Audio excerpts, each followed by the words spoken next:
Welcome, dear listener, to Sleepy Shadows, a place where history gently unfolds, weaving tales of mystery, discovery, and the quietly haunting whispers of the past. Here, we invite you to sink deep into the comforting embrace of calm as we explore the shadows of history. Stories designed to relax your mind, soothe your soul, and accompany you softly into peaceful sleep. Tonight, we embark on a journey through the hidden world of medieval alchemy. A world where science and magic entwined, where seekers of knowledge walked the fine line between discovery and the dark arts.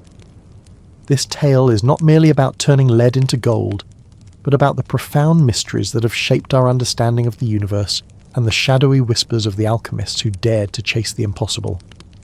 As you listen, I encourage you to find your most comfortable space, let your thoughts drift with the narrative, and allow the gentle cadence of history to wash over you. Feel free to share in the comments below where and when you're listening to this story, so we can build a quiet community of night wanderers together. And if you find solace in these stories, please consider subscribing, so Sleepy Shadows may continue to guide you through the corridors of time, softly and without hurry.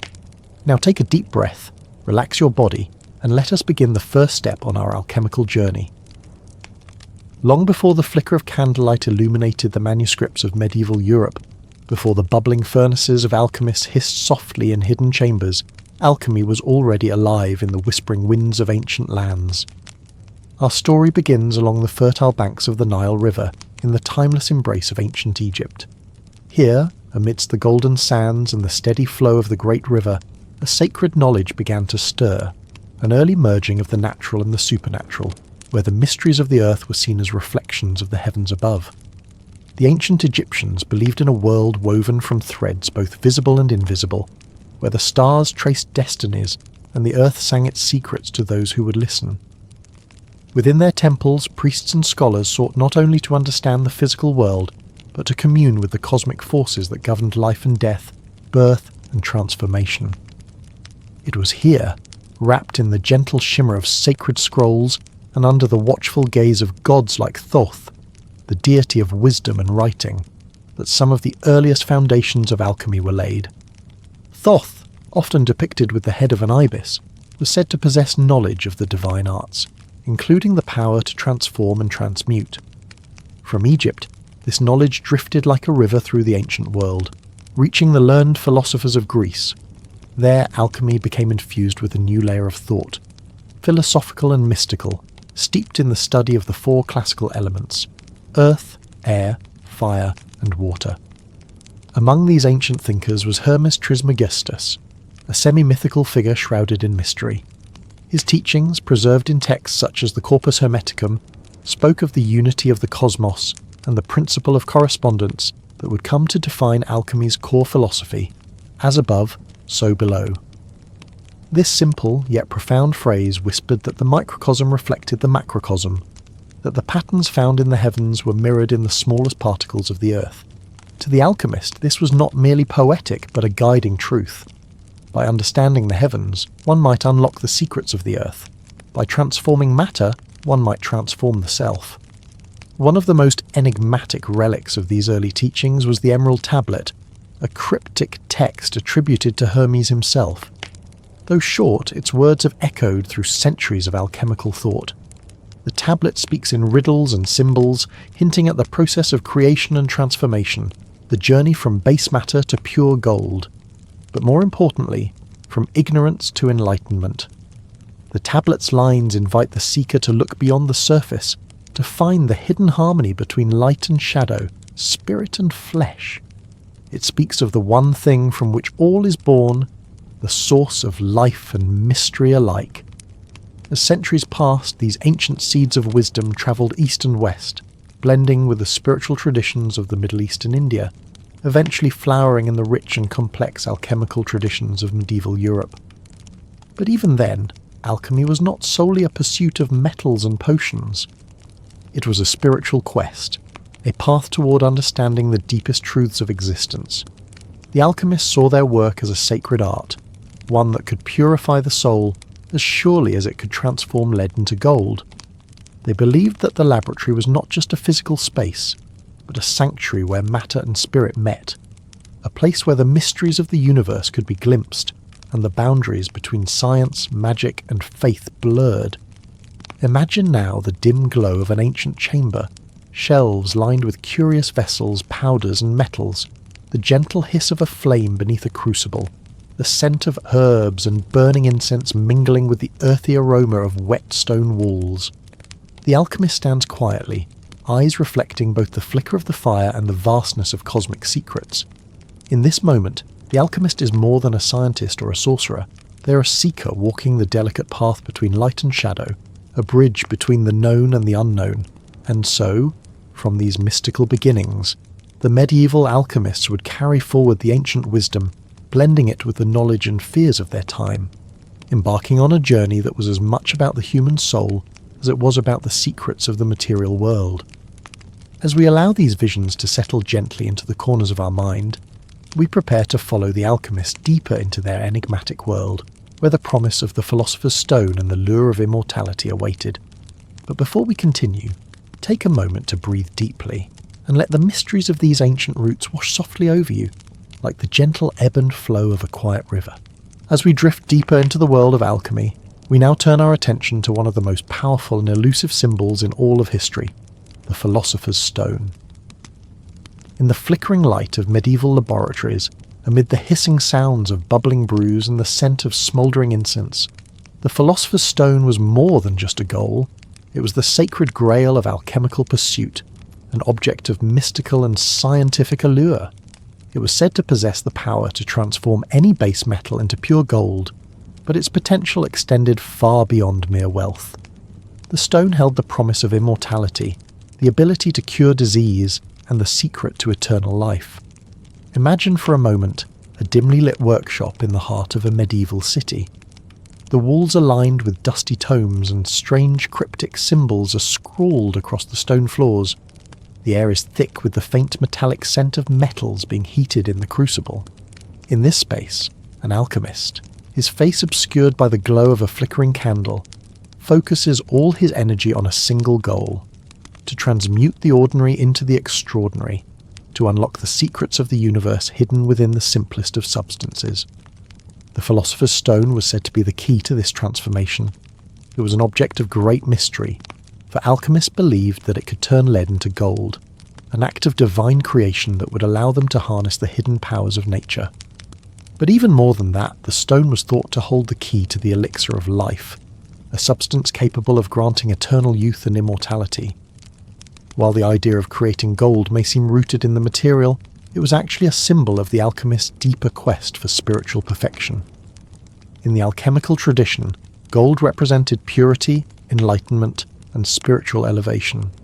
To transmute a common metal into gold was, in the alchemist's mind, akin to the purification of the soul. Across Europe, many alchemists claimed to have discovered the secret of the Philosopher's Stone, but none could ever fully prove it. Some even became legends in their own time, with their names immortalized in stories and myth. One such figure was Nicolas Flamel, a Parisian scribe whose name became synonymous with the Philosopher's Stone. Flamel was an alchemist, though he never explicitly claimed to have created the stone himself. Nevertheless, rumours began to circulate that he had, in fact, discovered the secret of the stone and lived for centuries beyond his natural years. It was said that he had unlocked the secrets of the universe, bringing both wealth and eternal life to those who could unlock its mysteries. The legend of Flamel is a fascinating one, blending truth with myth. It is said that he stumbled upon a manuscript in a rare bookshop, a mysterious text that contained the secret to the Philosopher's Stone. Whether the text was truly magical or simply a work of alchemical genius is lost to history, but it's clear that Flamel's reputation grew rapidly. He became a household name in Europe, associated with the mystical and the unknown. Yet, like so many alchemists of his time, Flamel's work was shrouded in mystery. Some say that he achieved his goal of transmutation, while others claim that he remained on the cusp of discovery, always just a step away from unlocking the final elusive secret. His life became a symbol of alchemical hope, that through perseverance, wisdom, and the alignment of the heavens, the Philosopher's Stone could be found. The Philosopher's Stone wasn't only a Western ideal, it reached beyond the borders of Europe. In the East, alchemists were equally obsessed with the idea of transmutation. Taoist alchemists in China believed that the stone could not only transform metals, but also grant immortality through spiritual refinement.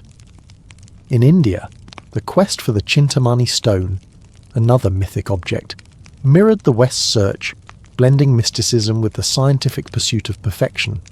But it wasn't just the promise of gold or immortality that attracted so many to the Philosopher's Stone. There was a far more profound belief surrounding the stone, a belief that by understanding and unlocking the powers of nature, one could achieve ultimate unity with the cosmos. The alchemists saw themselves not as mere craftsmen or sorcerers, but as cosmic explorers. Through their experiments, their search for the stone, they sought to harmonize with the natural order of the universe. To find the Philosopher's Stone, they believed, was to find the heart of the universe itself. Imagine for a moment the quiet and meticulous nature of this search.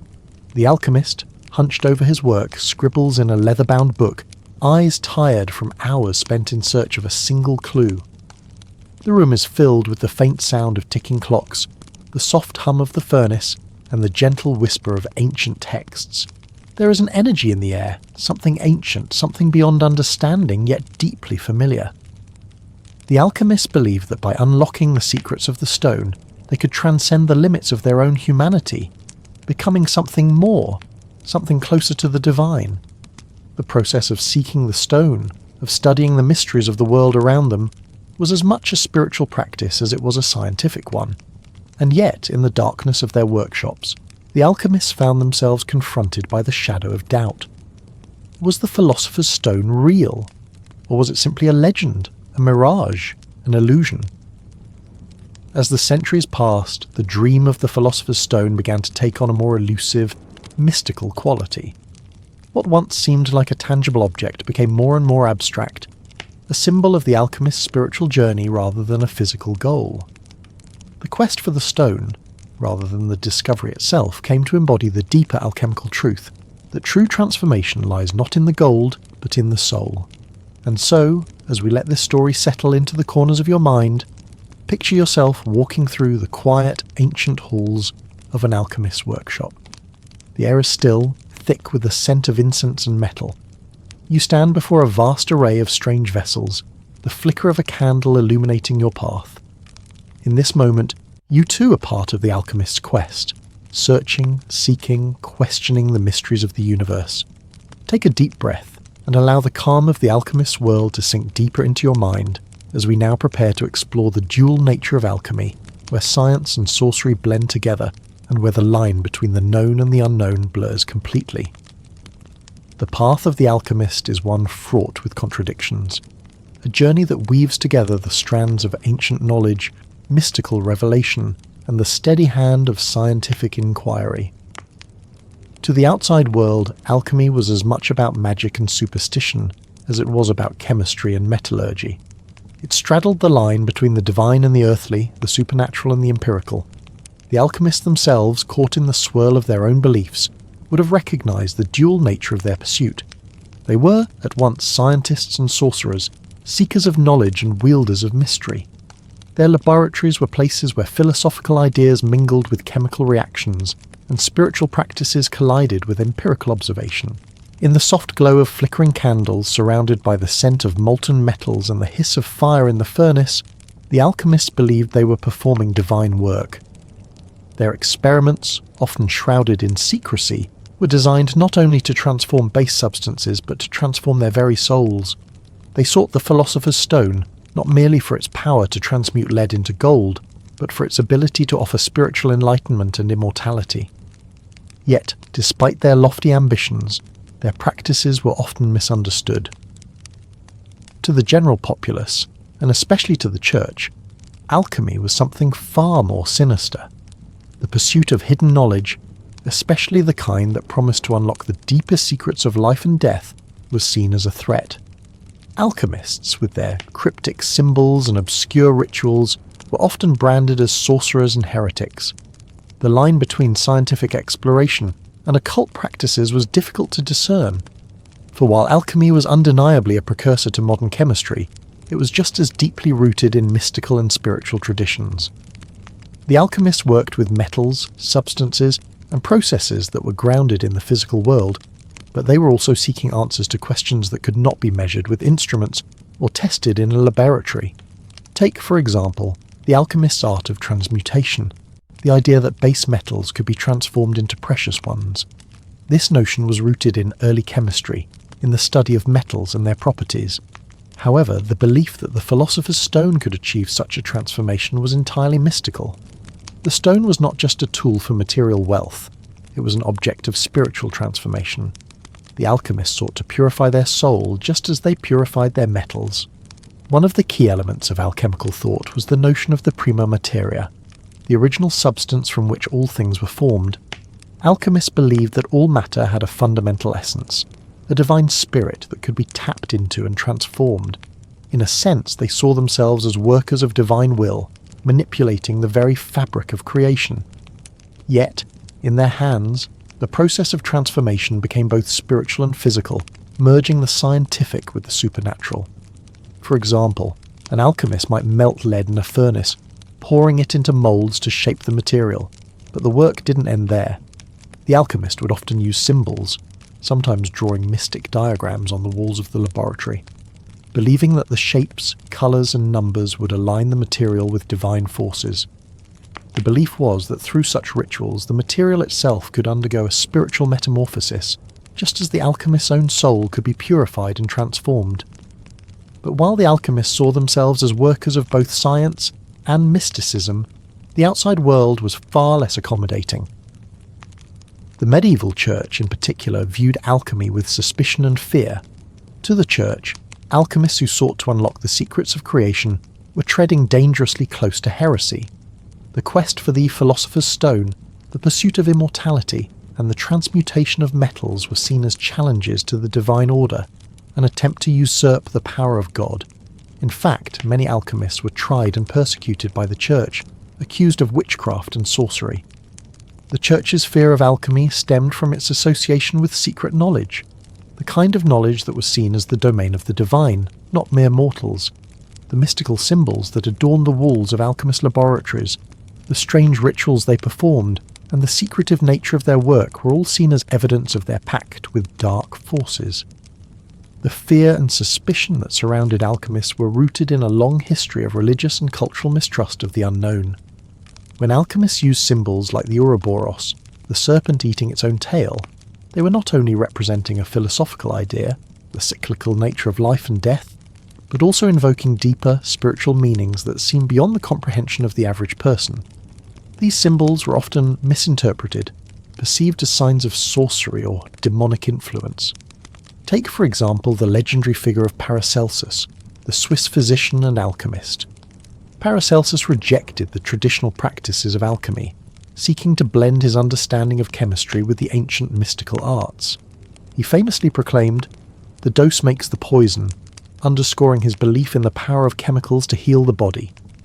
Yet, his methods and beliefs were radical, even dangerous in the eyes of many of his contemporaries. He rejected the established medical theories of his time, favouring a more occult approach to healing, and as a result was often accused of witchcraft and heresy. Paracelsus didn't simply practice alchemy as a science. He saw it as a spiritual pursuit. His belief that the body and soul were interconnected led him to view his work as a form of divine healing. He used chemicals to alter the body's chemistry, seeking to purify and heal.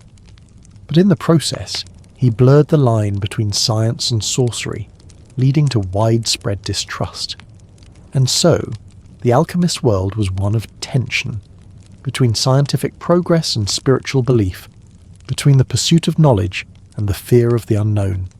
They worked in laboratories that were at once scientific hubs and sacred spaces, blending the mystical with the material. Their tools, like the alembic and the crucible, were both practical and symbolic, standing at the crossroads of two worlds, the world of the seen and the unseen. Imagine, if you will, the quiet concentration of an alchemist as he stands before his crucible, carefully measuring out his ingredients. The fire flickers softly beneath the metal vessel, the smell of heated metals and herbs filling the air. In this moment, the alchemist is not just transforming physical substances, he is engaged in a spiritual act, one that seeks to connect him with the divine, to unlock the mysteries of the cosmos, and to elevate his soul. In this stillness, the alchemist feels the weight of centuries of tradition upon his shoulders. He's not just a scientist, but a seeker of divine truth, walking the delicate line between the known and the unknown.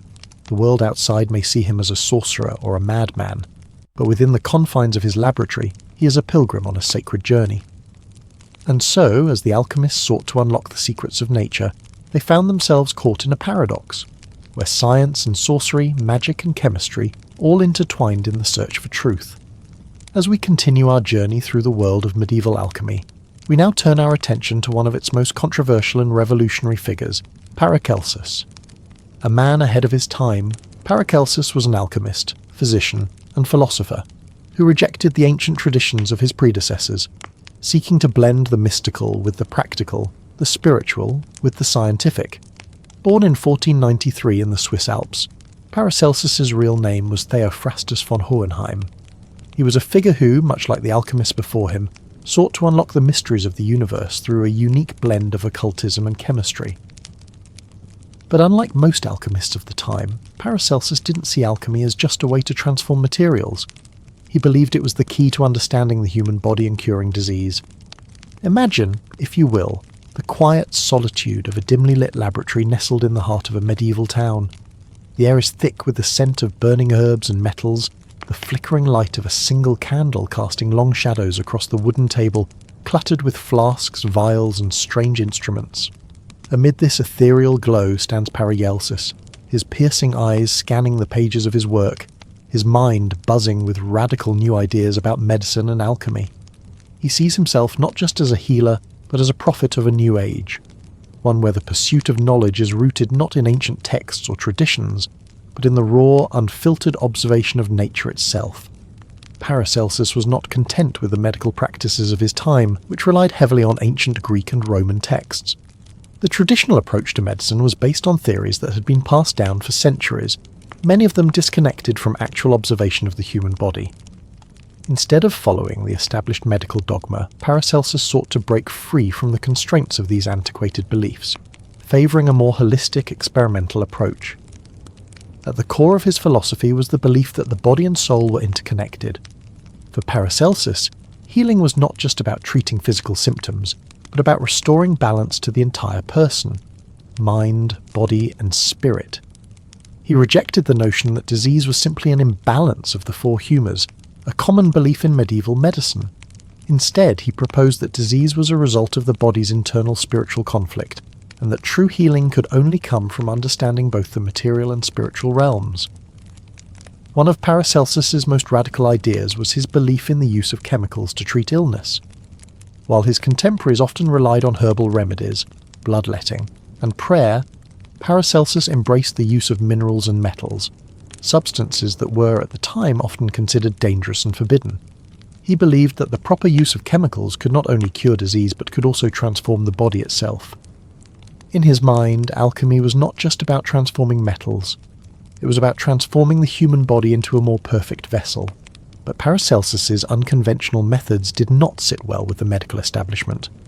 His rejection of traditional authority and his embrace of what many considered to be dark practices earned him a reputation as a heretic and sorcerer. His contemporaries accused him of witchcraft, and his use of alchemical substances in medicine was viewed with deep suspicion. Paracelsus's challenge to the status quo was seen as dangerous, not only to the medical profession but also to the Church, which held great power over knowledge and healing during the medieval period. Despite these challenges, Paracelsus's influence grew. He began to travel across Europe, teaching his radical ideas and gaining followers along the way. His writings, though often cryptic and difficult to decipher, became a source of inspiration for future generations of alchemists and physicians. He was one of the first to advocate for the use of minerals like mercury, sulfur, and arsenic in medicine, substances that, while toxic in large doses, could, when used correctly, heal the body in ways that traditional remedies could not. One of his most famous sayings was, "The dose makes the poison." This was a profound statement about the nature of medicine, suggesting that all substances, no matter how dangerous, could be used for healing if administered in the proper amounts. This idea, though controversial at the time, laid the foundation for the modern practice of pharmacology. But for all his brilliance, Paracelsus was not without his flaws. His arrogance and dismissive attitude toward established medical authorities often alienated those who might have been his allies. He was quick to criticize others, and his combative nature led to several public feuds. He believed that only those who could understand his new alchemical methods were worthy of healing, and he often refused to treat patients who did not meet his intellectual standards. His reputation as a healer was marred by his unwillingness to compromise, but despite his flaws, his contributions to alchemy and medicine cannot be overlooked. Paracelsus's legacy lies in his fusion of alchemy and medicine, his blending of the mystical with the empirical. He sought not only to heal the body, but to understand the very essence of life itself. He believed that the alchemist was not merely a practitioner of magic, but a guide who could help unlock the hidden secrets of the universe, a seeker of divine knowledge, a healer of the soul as much as the body. In his search for truth, Paracelsus turned his gaze inward, seeking not just to transmute metals, but to transmute the human spirit. His belief in the power of transformation, both physical and spiritual, mirrored the core principles of alchemy itself, the idea that everything, from the simplest substance to the soul itself, could be refined and perfected through knowledge, experimentation, and faith. As you imagine Paracelsus in his laboratory, perhaps you can see him carefully preparing a potion, the soft glow of the candlelight reflecting off the polished glass of his vials. His mind races with possibilities, his soul alight with the desire to unlock the ultimate mysteries of the body and the universe. For Paracelsus, the work was never just about chemicals or metals. It was about understanding the very fabric of life, and in that understanding, achieving a kind of divinity. Now, as you let these thoughts gently settle, feel the stillness of the laboratory around you. Let the quiet pursuit of knowledge, the search for truth through alchemical transformation, guide your mind to a peaceful place of calm and reflection. As the medieval world teetered on the edge of myth and history, the figure of Nicolas Flamel emerged, a man whose name would become forever intertwined with the mysterious world of alchemy. Flamel was not born into a family of scholars or noblemen, nor did he begin his life as a renowned alchemist. In fact, he was a humble Parisian scribe. Yet, through a combination of chance, intellect, and a dash of mysticism, he would become one of the most famous alchemists of all time, a figure of both history and legend. Picture, if you will, the winding cobbled streets of medieval Paris. The air is cool with the scent of damp stone and freshly baked bread from nearby bakeries. At the corner of an unassuming street, nestled between rows of small houses and shops, sits a modest bookshop. Among the rows of leather-bound tomes and scrolls, a quiet figure, Nicolas Flamel, pores over ancient manuscripts, searching for something that eludes even the greatest minds of the age. Born around 1330, Flamel's early life was not marked by wealth or status. He was the son of a working-class family, and for much of his life he was simply a man who worked with his hands, meticulously copying books by candlelight. But in this very act of copying, he would eventually come to encounter something extraordinary, an ancient manuscript that would forever change the course of his life. Flamel's discovery was a text that purported to contain the secret to the Philosopher's Stone, the legendary alchemical object that could transmute base metals into gold and grant immortality to its possessor. This manuscript, which he stumbled upon by chance, was said to be written in an enigmatic script, filled with cryptic symbols and hidden meanings. It was here, in the quiet solitude of his Parisian study, that Flamel began to immerse himself in the alchemical traditions, deciphering the complex codes within the pages of the manuscript. In the glow of a flickering candle, Flamel began to understand what many before him had failed to grasp, that the Philosopher's Stone was not just a mythical object, but a metaphor for transformation. Through a combination of meditation, study, and experimentation, Flamel believed he could unlock the secrets of the stone and achieve the alchemical goal of spiritual and material perfection. The manuscript Flamel discovered, believed to be written by the famous alchemist Abraham the Jew, contained instructions for creating the stone. But the symbols and directions were cryptic and required a deep understanding of alchemical principles to decipher. Flamel, with his sharp intellect and dedication, spent years piecing together the meaning behind the text. His efforts, however, were not in vain. According to legend, Flamel succeeded in creating the Philosopher's Stone, or at least he came incredibly close. As the story goes, Flamel and his wife Penel began to experience extraordinary wealth and prosperity after they allegedly discovered the secret to transmuting metals into gold. Their home in Paris became a symbol of both material wealth and mystical achievement, as they gained renown among alchemical circles. The couple's fortunes grew, and they began to fund the construction of churches and charities, cementing their place in the city's history. But even more than the gold, it was the immortality that intrigued many. According to popular legend, Flamel did not age. He and his wife were said to have lived for hundreds of years, maintaining their youth and vitality thanks to the power of the Philosopher's Stone. While historians dispute the factual accuracy of this claim, the story has endured as part of the mythos surrounding Flamel's name. He became not only a symbol of alchemical success, but also a figure of mystery, a man who had unlocked the secrets of both material wealth and eternal life. As Flamel's reputation spread, so did the rumours. Some claimed that he had found the true elixir of life, the substance capable of granting eternal youth. Others believed he had discovered the lapis philosophorum, the true essence of the Philosopher's Stone, a substance so powerful that it could bend the natural world to the will of its possessor. In truth, however, much of what we know about Flamel today is wrapped in myth and speculation. After his death, the legend of Flamel only grew. His name became synonymous with the Philosopher's Stone, and people continued to search for the secret that had apparently eluded so many before him. The Flamelian mystique, as it became known, endured through the centuries, reaching the likes of famous authors and poets who were captivated by the story of a humble scribe who had discovered the very heart of alchemical wisdom. Today, Nicolas Flamel's legacy continues to live on, not only in alchemical texts but also in popular culture. His name has appeared in countless works of fiction, from novels to films, where he is often portrayed as a timeless figure, forever chasing the secrets of the universe. But beneath the layers of fiction, there remains a kernel of truth. That a man named Nicolas Flamel once lived in Paris, and through a combination of diligence, curiosity, and perhaps a touch of magic, became a legend. Imagine now, standing in the heart of medieval Paris, outside the modest stone building that once served as Flamel's home. The night air is cool, and the streets are eerily quiet. You might catch a glimpse of Flamel, his mind absorbed in the mysterious writings that surrounded him, his pen moving carefully across the pages of ancient texts. Or perhaps you see him, in his later years, as the wealth he's accumulated begins to reflect not just in gold, but in his ageless appearance, a living testament to the power of alchemical knowledge. The legend of Flamel, though steeped in mystery, offers us a powerful reminder of the alchemist quest, the pursuit of both material and spiritual perfection. In his hands, the Philosopher's Stone was not simply a tool to transmute metals, but a symbol of transformation on all levels, the body, the soul, and the very essence of the universe itself.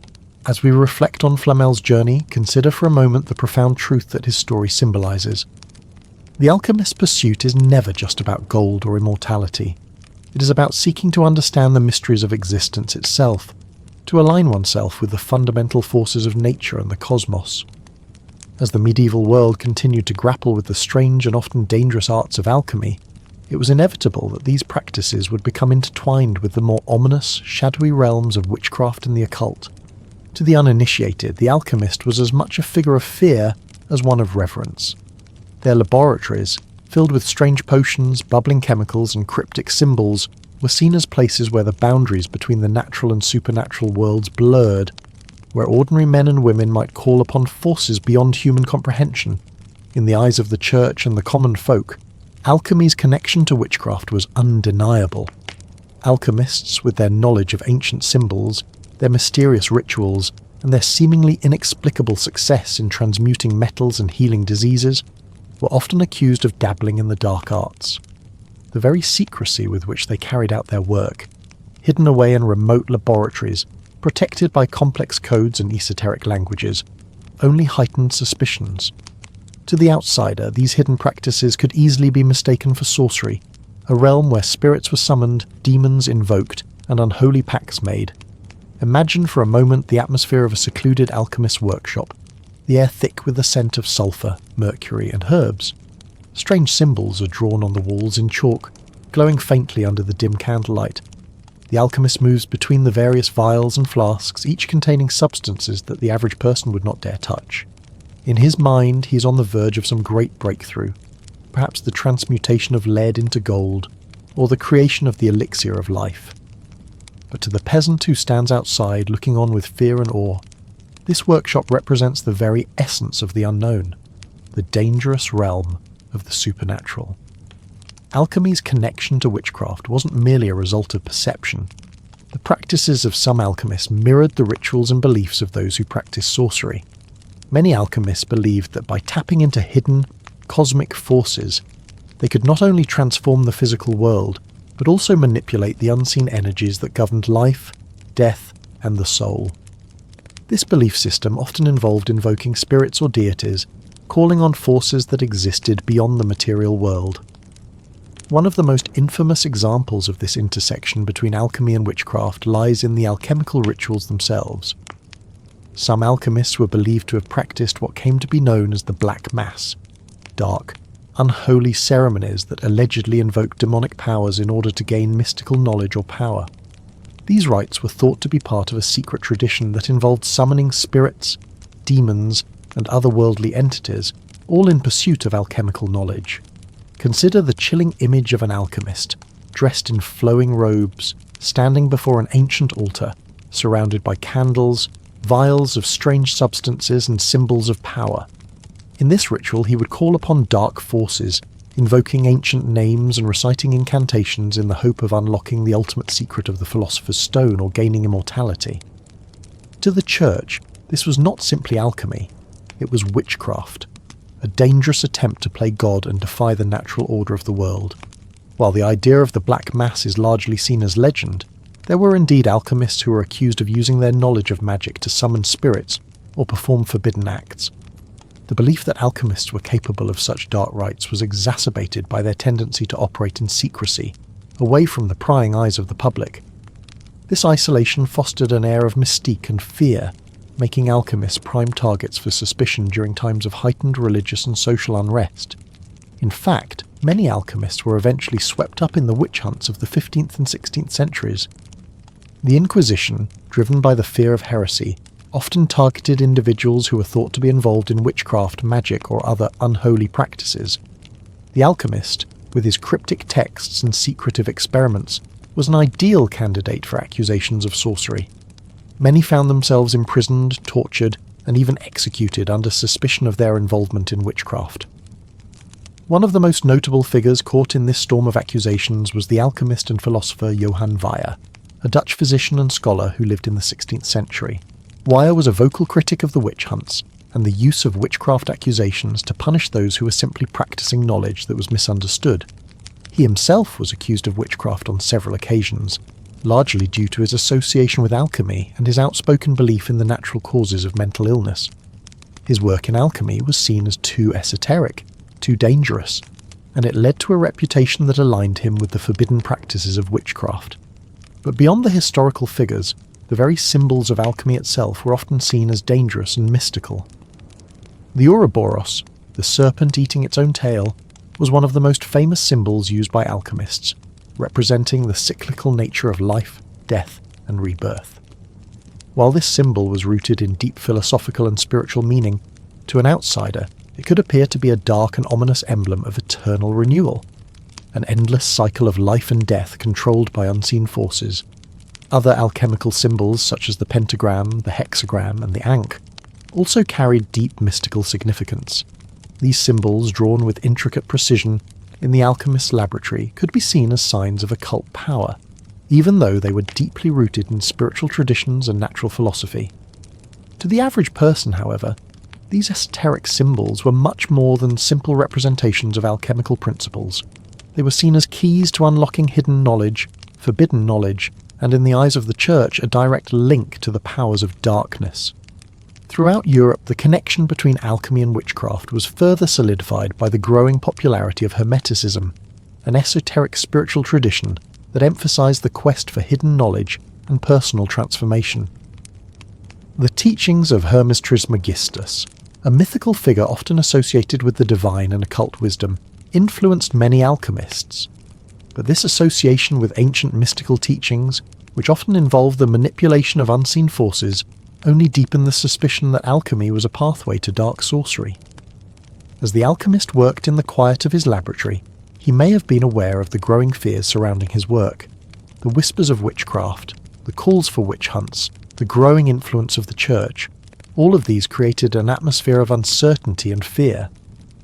Yet, in the stillness of his work, the alchemist remained focused on his quest, not just for gold or immortality, but for something deeper, a transformation of the soul, a communion with the divine through the manipulation of nature's deepest secrets. As you imagine this world, the alchemist stands not as a mere scientist, but as a figure caught between two worlds, the known and the unknown, the natural and the supernatural, the material and the spiritual. In this tension, he seeks answers to questions that may never be fully understood by mortal minds. As the shadows lengthened across the medieval landscape, and fears of witchcraft and heresy grew more intense, whispers began to circulate about secret rituals performed by alchemists in the dead of night. These ceremonies, rumoured to be dark, unholy and mysterious, became known as the Black Mass. While the term itself conjures images of diabolical ceremonies and infernal pacts, the true nature of these rituals was far more complex and deeply entwined with the alchemist's quest for knowledge and power. Imagine, if you will, a cold, moonless night in a remote tower or subterranean chamber, far from the prying eyes of the town's folk. The only light comes from a circle of candles flickering faintly, their flames casting long, dancing shadows on the stone walls. Within this circle, an alchemist dressed in robes inscribed with cryptic symbols prepares a ritual that blurs the lines between science, mysticism, and dark magic. The Black Mass was said to be an inversion of the sacred Christian Mass, an unholy ceremony intended to summon spirits, demons, or otherworldly entities that could aid the alchemist in unlocking the ultimate secrets of the universe. These rituals were not merely superstition, they were believed to hold the key to the Philosopher's Stone, the elixir of life, or other forms of occult power. But what exactly did these rituals entail? While historical documentation is scarce and often coloured by fear and exaggeration, the essence of the Black Mass was a symbolic and ritualistic attempt to harness spiritual forces through the invocation of beings from other realms. Alchemists would recite incantations, draw protective sigils, and employ elaborate symbolic gestures designed to open a gateway between the earthly and the divine, or, according to rumour, the infernal. Central to these rituals was the concept of conjuration, the calling forth of spirits or demons to communicate with or to command. Alchemists believed that by summoning these entities, they could gain access to hidden knowledge that transcended the boundaries of human understanding. This knowledge was thought to accelerate their experiments, reveal the true nature of matter, and provide spiritual illumination. One particularly eerie account tells of an alchemist who, in the stillness of night, called forth a spirit to guide him through the stages of transmutation. The chamber was filled with an ethereal glow as the summoned entity whispered cryptic instructions, revealing secrets that had been lost to mankind for centuries. The alchemist, entranced yet cautious, followed the spectral guidance with reverence, knowing that such power came with grave risks. The fear that alchemists made pacts with demons to achieve their aims was widespread. Popular belief held that alchemists bartered their souls in exchange for arcane knowledge, a notion fueled by the church and by popular tales warning of the dangers of forbidden knowledge. These stories often portrayed alchemists as tragic figures, caught between their insatiable curiosity and the malevolent forces they sought to control. But beneath the terrifying imagery there lay a more nuanced reality. Many alchemists viewed these rituals not as devil worship, but as sacred rites, forms of spiritual communion and purification. They believed that the true power of alchemy came not from demonic forces, but from aligning themselves with the natural and divine laws that governed the cosmos. Their rituals, though secretive and mysterious, were a means of entering a sacred space where the spiritual and material worlds could meet. The ritual tools used in these ceremonies were often the same as those in their laboratories: crucibles, alembics, flasks, and various powders and metals. Each item held symbolic meaning, embodying the elements of earth, fire, water, and air. The alchemist's workbench was both a scientific station and an altar, where chemical reactions and spiritual invocations happened side by side. Perhaps one of the most symbolic moments in these secret rites was the invocation of the Philosopher's Stone itself, not just as a physical object but as a spiritual ideal. The stone represented the ultimate goal of alchemy, the perfection and enlightenment of the soul. During these rituals, the alchemists sought to embody this transformation, to shed their mortal limitations and become something greater. The secrecy surrounding these ceremonies added to their mystique. Alchemists often wrote in coded language, guarded their text fiercely, and passed knowledge down only to trusted initiates. This veil of secrecy gave rise to countless rumours, exaggerations, and fear-mongering, painting the alchemist as a figure dancing on the edge of the abyss. It is important to remember, however, that many of these tales were likely sensationalized by those who feared alchemy's potential to challenge the Church's authority. The boundary between fact and fiction was often blurred, and accusations of demonic rituals could be used as tools of persecution against those who dared to explore forbidden knowledge. Yet, even with this awareness, the image of the alchemist performing secret rituals in the darkness of night remains a powerful symbol of humanity's relentless quest for understanding. These ceremonies, whether real or imagined, represent the alchemist's attempt to bridge the divide between the earthly and the divine, the material and the spiritual, the known and the unknown. As you let the scene of this shadowy ritual settle in your mind, feel the flickering candlelight's gentle warmth, hear the quiet incantations fading into silence, and sense the deep longing for transformation that drives the alchemist's quest. In this delicate balance of light and dark, science and mysticism, the soul moves quietly toward awakening. In the intricate world of alchemy, knowledge was often hidden beneath layers of symbolism and coded language, a secret language designed to protect the sacred mysteries from the unworthy and to guide the initiated on a path of both material and spiritual transformation. As we step now into the realm of alchemical symbols, imagine a vast tapestry woven with enigmatic signs, each one carrying deep meanings that resonate far beyond the mere physical. Picture an ancient manuscript spread out before you. Its pages are filled with curious drawings, serpents intertwined, circles enclosing stars, geometric shapes overlaid with arrows, and strange diagrams that seem both familiar and utterly alien. These are not just drawings. They are the keys to understanding the alchemist's quest, the language through which they communicated the mysteries of creation, transformation, and enlightenment. One of the most famous and enduring symbols of alchemy is the Ouroboros, the serpent or dragon devouring its own tail. This ancient image, found in Egyptian, Greek, and later alchemical texts, represents the eternal cycle of life, death, and rebirth. The Ouroboros embodies the concept of infinity, the endless process of creation and destruction that governs all existence. For the alchemist, it was a powerful reminder that transformation is continuous, that the end and the beginning are one and the same. Another central symbol is the Philosopher's Stone itself, often depicted as a perfect circle, a square, or a triangle. The stone represented not just the material goal of transmuting base metals into gold, but also the spiritual ideal of achieving perfection and enlightenment. In many illustrations, the stone appears as a radiant gem or a glowing orb, symbolizing the ultimate union of the material and the divine. The alchemical circle is also fundamental, a simple yet profound shape representing unity, wholeness, and the cyclical nature of the alchemist's work. Within the circle, alchemists inscribed complex diagrams showing the relationships between the classical elements: earth, air, fire, and water. These elements were the building blocks of all matter and symbolized different states of being, both physical and spiritual. Closely related to this is the triangle, often used to denote the three principles of alchemy: sulfur, mercury, and salt. These were not the substances we think of today, but rather symbolic essences representing the soul, spirit, and body. The triangle's shape itself was a symbol of harmony and balance, a geometric embodiment of the alchemist's pursuit of equilibrium within themselves and the cosmos. The hexagram, or six-pointed star, is another symbol frequently found in alchemical texts. Sometimes called the Seal of Solomon, the hexagram represents the union of opposites: the upward-pointing triangle of fire and the downward-pointing triangle of water, symbolizing the harmonious balance of masculine and feminine spiritual and material forces.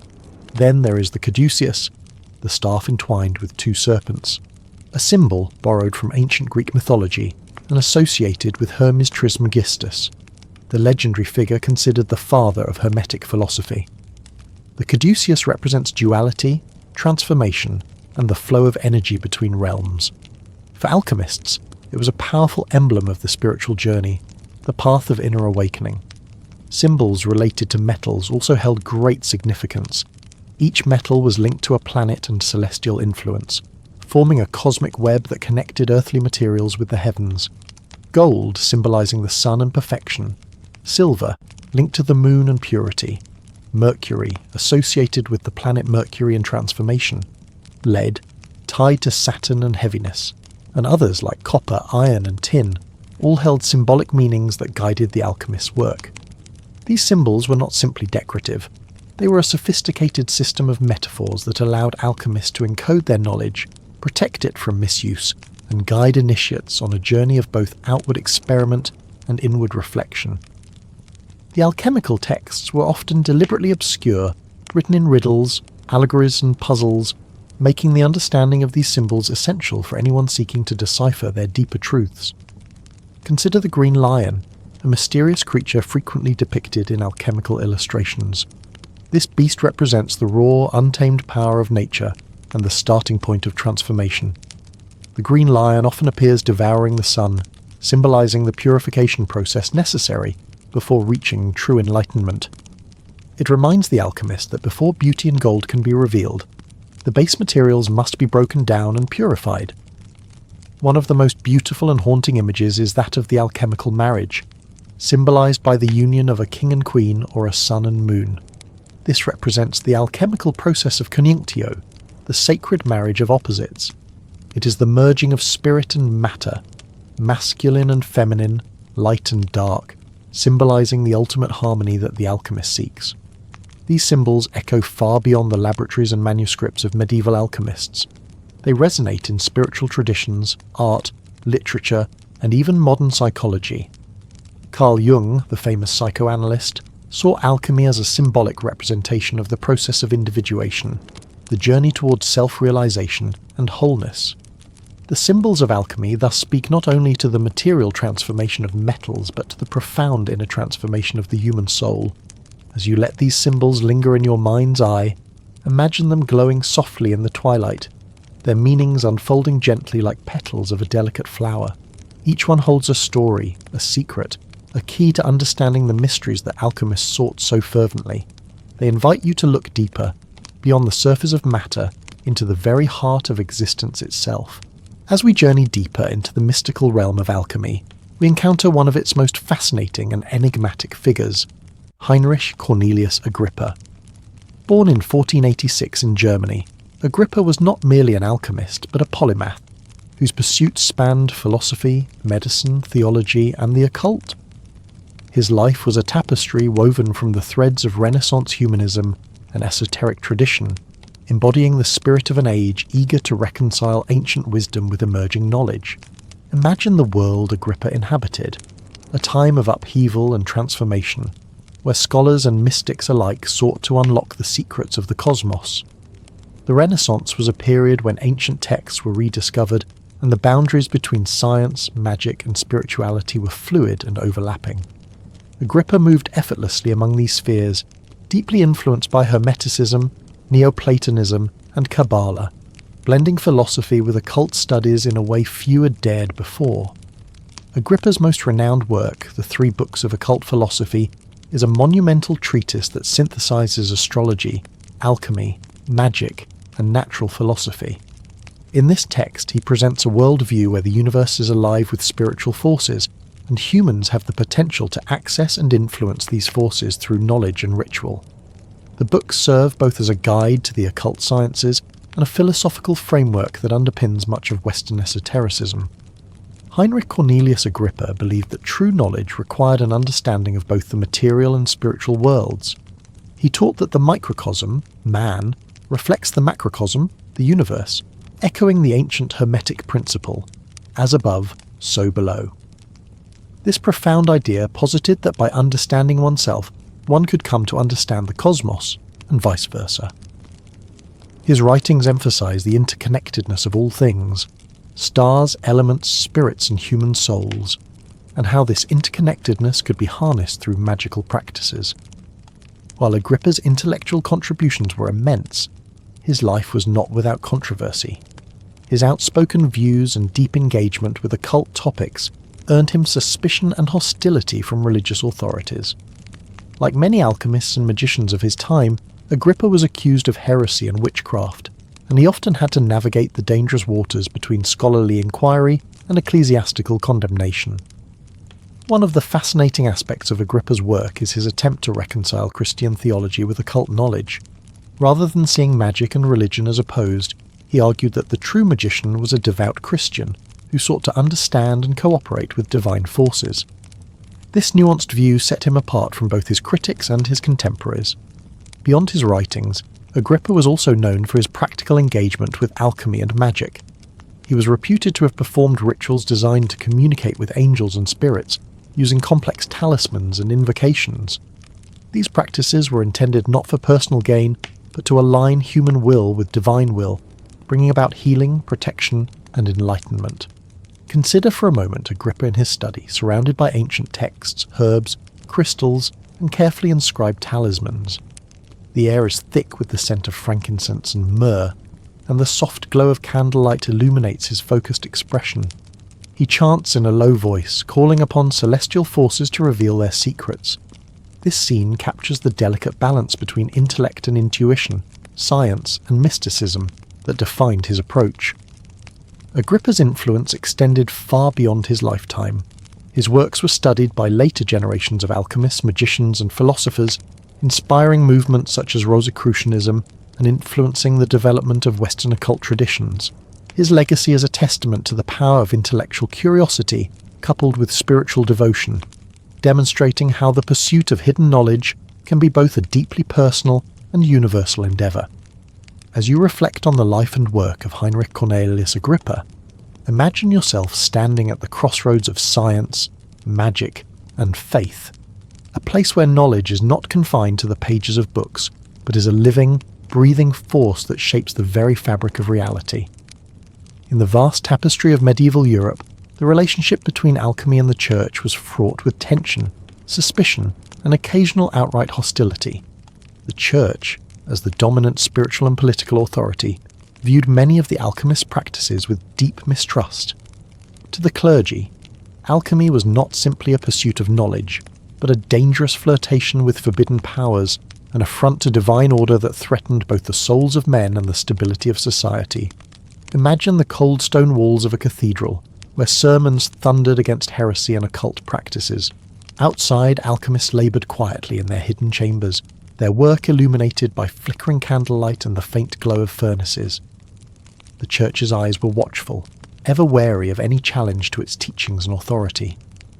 Alchemy, with its blending of mystical rites, secret knowledge, and the tantalizing promise of transformation, was seen as a perilous path, often equated with witchcraft and devilry.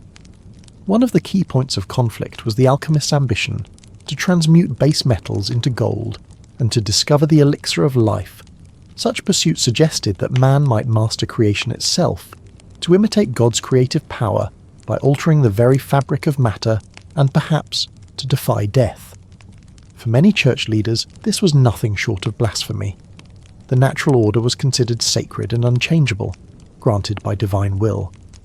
The idea that humans could manipulate this order raised fears of hubris and damnation. The church's official stance was complex and evolved over time. At moments, alchemy was tolerated when it served practical purposes, such as medicine and healing. But at other times, particularly during periods of religious upheaval and witch hunts, alchemists were branded as heretics and sorcerers. Popes and inquisitors condemned alchemical texts, and practitioners faced trials, imprisonment, and even execution. One notable figure was Pope John XXII, who in the early 14th century issued a papal bull condemning alchemy. This decree declared that attempts to create gold or silver by alchemical means were forbidden, framing such efforts as deceitful and dangerous. The bull reflected the Church's desire to maintain control over knowledge and to curb what it saw as reckless and potentially demonic experimentation. But the reality was more nuanced. Many alchemists were devout Christians who sought to reconcile their work with their faith. They viewed alchemy not as a rebellion against God, but as a spiritual journey, a means to purify the soul and understand the divine mysteries of creation. For them, the transformation of metals was symbolic of inner transformation, a sacred process that mirrored the Christian ideals of death and resurrection. Despite these intentions, the secrecy and esoteric language of alchemy made it difficult for outsiders to discern the true nature of the work. The Church's suspicion was often fueled by popular fear, misinformation, and the association of alchemy with occult practices.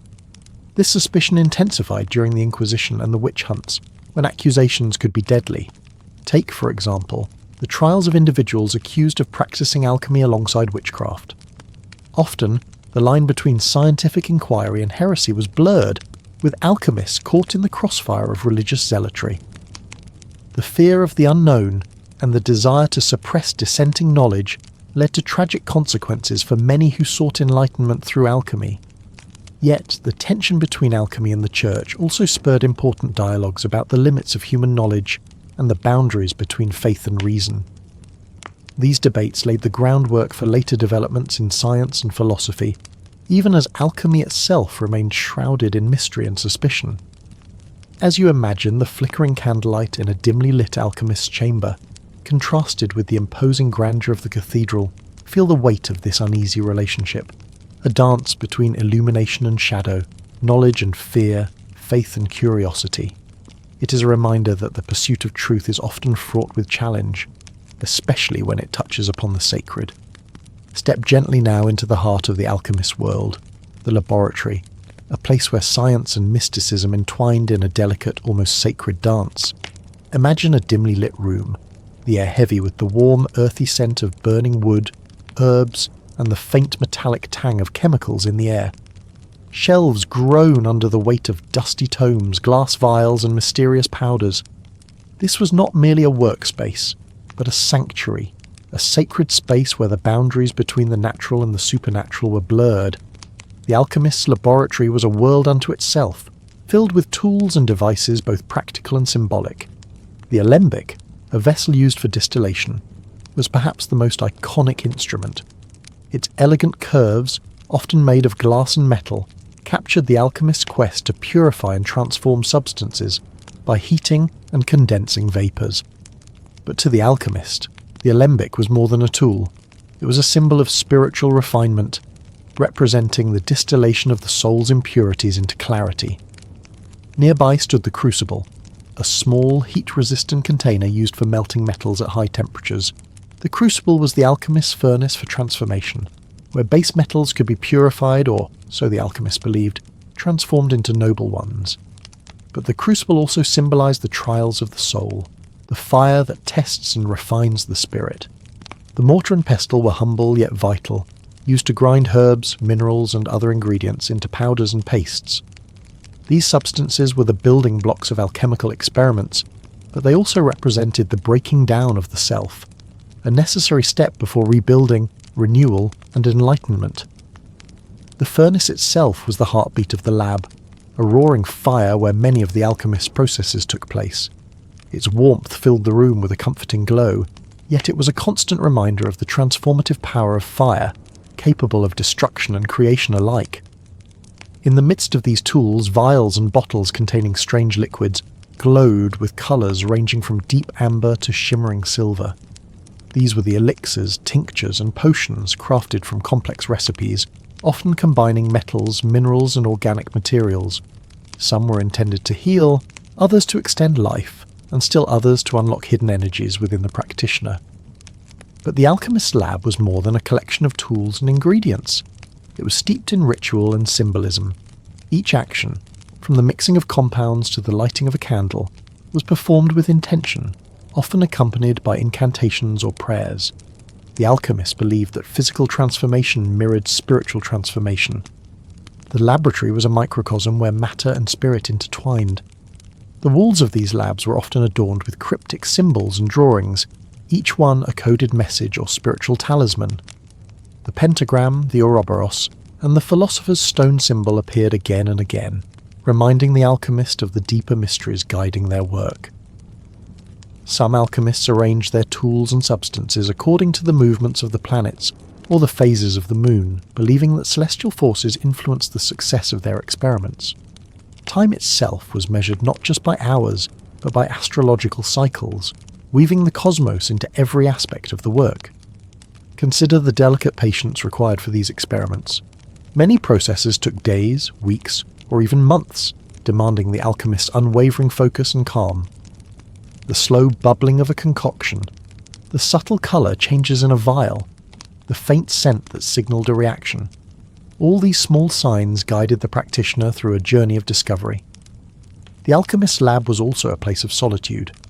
Away from the noise of the outside world, the alchemist entered a meditative state, a quiet communion with nature's hidden laws.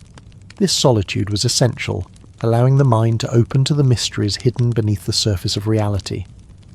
In this intimate space, the alchemist was not merely a scientist or magician, but a seeker, a pilgrim on a path toward understanding the very essence of existence. The lab was the crucible of transformation, not only for metals and potions, but for the alchemist's own soul. As you breathe in this vision, feel the quiet hum of the laboratory around you, the gentle crackle of fire, the soft clinking of glass, the whisper of turning pages in ancient books. Let the rhythm of this sacred space lull you into a state of calm reflection, where the mysteries of the material and spiritual world softly unfold.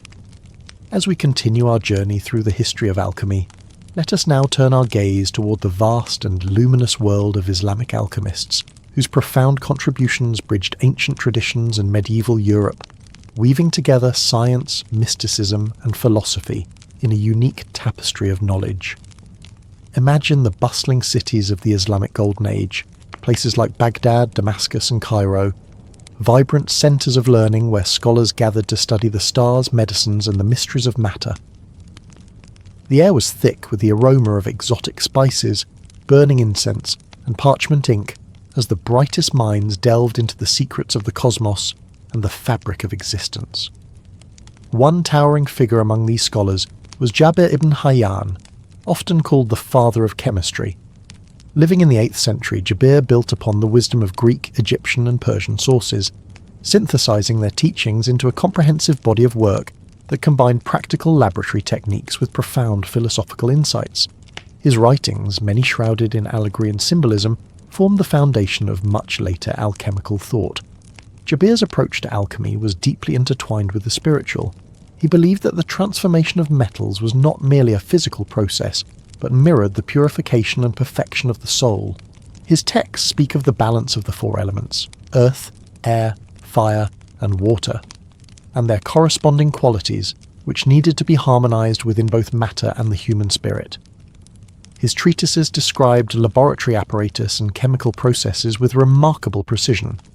Distillation, crystallization, sublimation, and filtration were not just mystical rituals, but practical methods for manipulating substances. Jabir's meticulous documentation helped transform alchemy from a realm of secret knowledge to a proto-scientific discipline. But beyond the technical, Islamic alchemists infused their work with rich occult symbolism. The emerald tablet, attributed to Hermes Trismegistus, was widely studied and revered. This enigmatic text, with its famous maxim, "That which is below is like that which is above," was interpreted by Islamic scholars as a key to understanding the unity between the heavens and the earth, spirit and matter. Their writings often incorporated references to angels, spirits, and cosmic forces, reflecting a worldview where the material and spiritual were deeply connected. This holistic vision saw the universe as a living organism, governed by divine laws that humans could understand and influence through both study and ritual. Islamic alchemists also contributed important discoveries in chemistry and medicine. They isolated acids like sulfuric and nitric acid, developed techniques for distilling alcohol, and wrote extensively on the preparation of medicinal compounds. Their work influenced not only Europe but also China and India, fostering a global dialogue of knowledge. Consider the scholar working late into the night in a madrasa's quiet chamber, candlelight flickering over a worn manuscript. His hands carefully inscribed symbols, formulas, and notes in Arabic, a language carrying centuries of wisdom. Around him, glass vessels steam gently, filled with mysterious liquids whose colours shift with subtle alchemical transformations.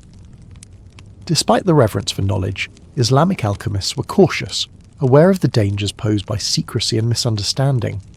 Much like their European counterparts, they often encoded their writings in allegory and symbolism, ensuring that only those with the proper training and insight could grasp their true meaning.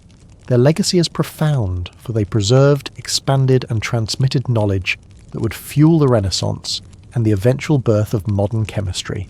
The blending of occult philosophy and empirical inquiry in the Islamic world helped shape the intellectual currents that flowed into Europe's medieval and early modern alchemical traditions.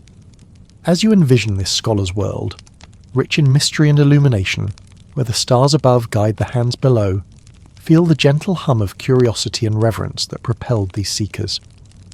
Their work reminds us that the quest for knowledge often transcends boundaries of culture and faith, connecting humanity in a shared endeavour to understand the hidden workings of nature and spirit.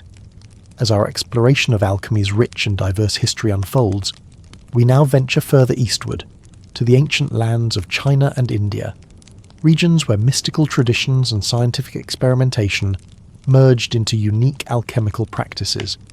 Here, the quest for transformation took on profound spiritual dimensions, intertwined with philosophies of immortality, harmony, and cosmic balance.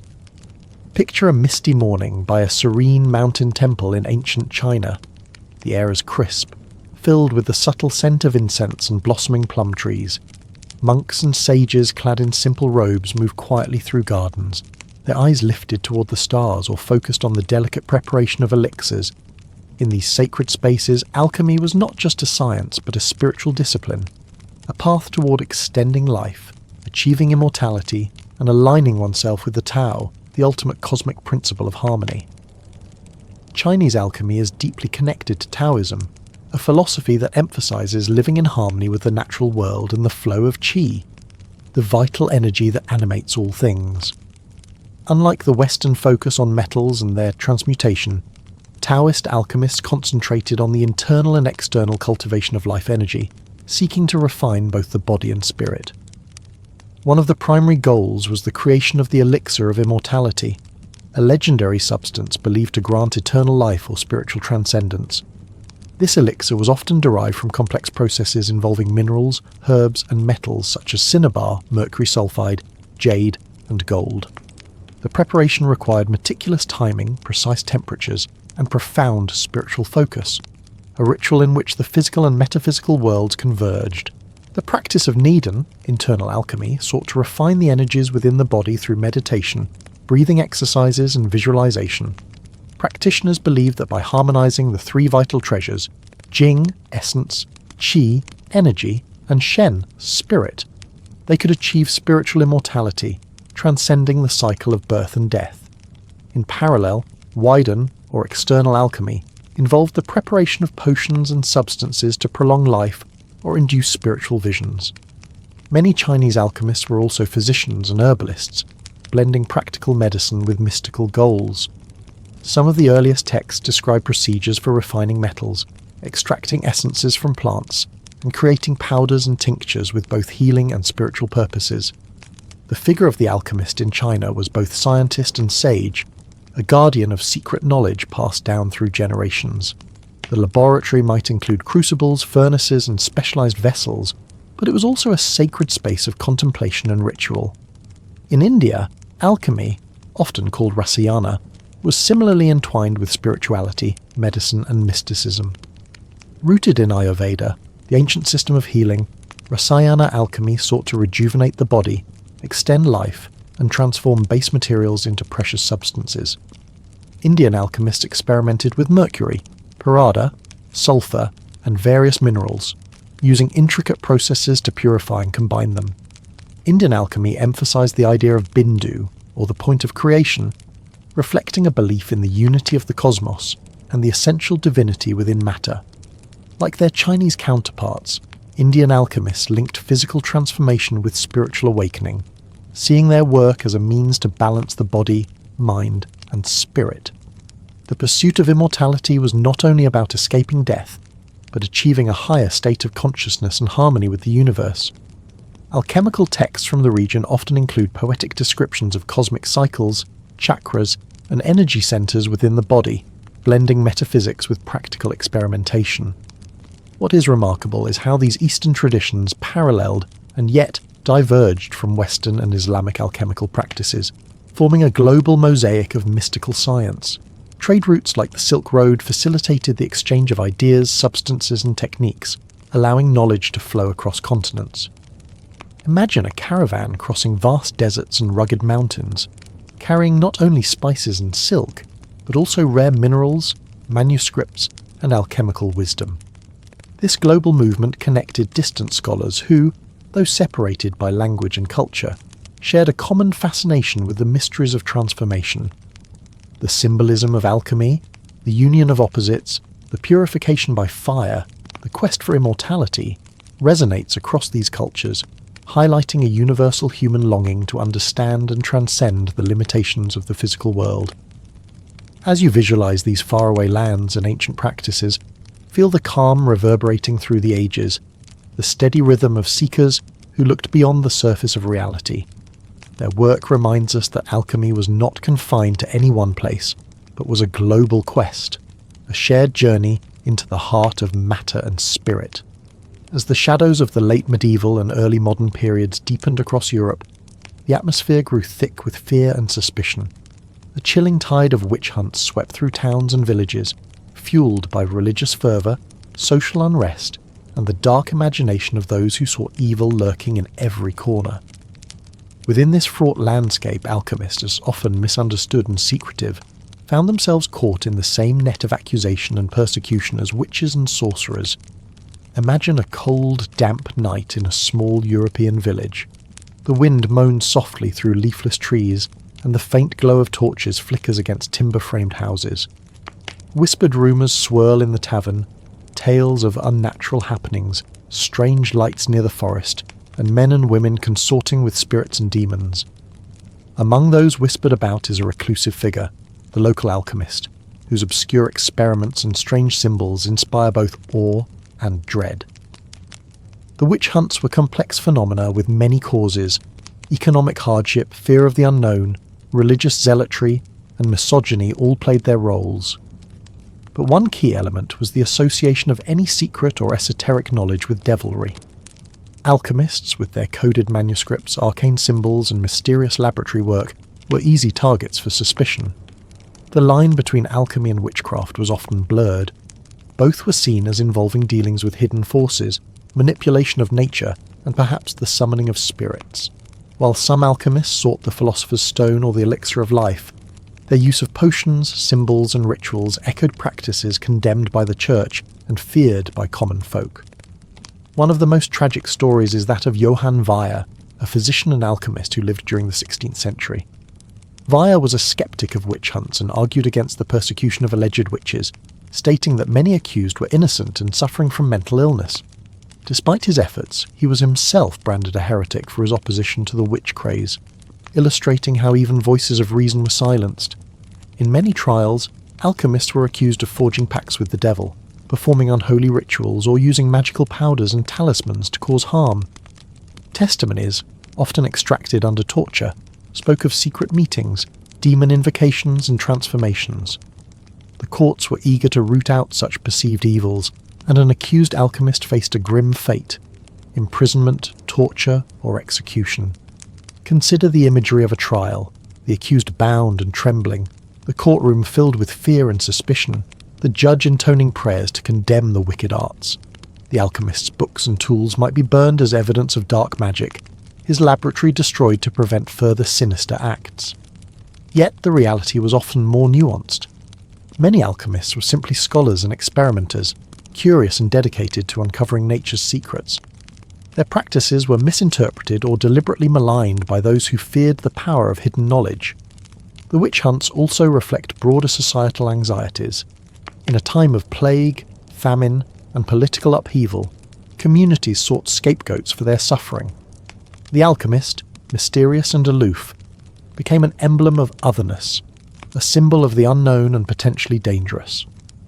Despite this persecution, alchemical knowledge persisted, often going underground or being veiled in even deeper secrecy.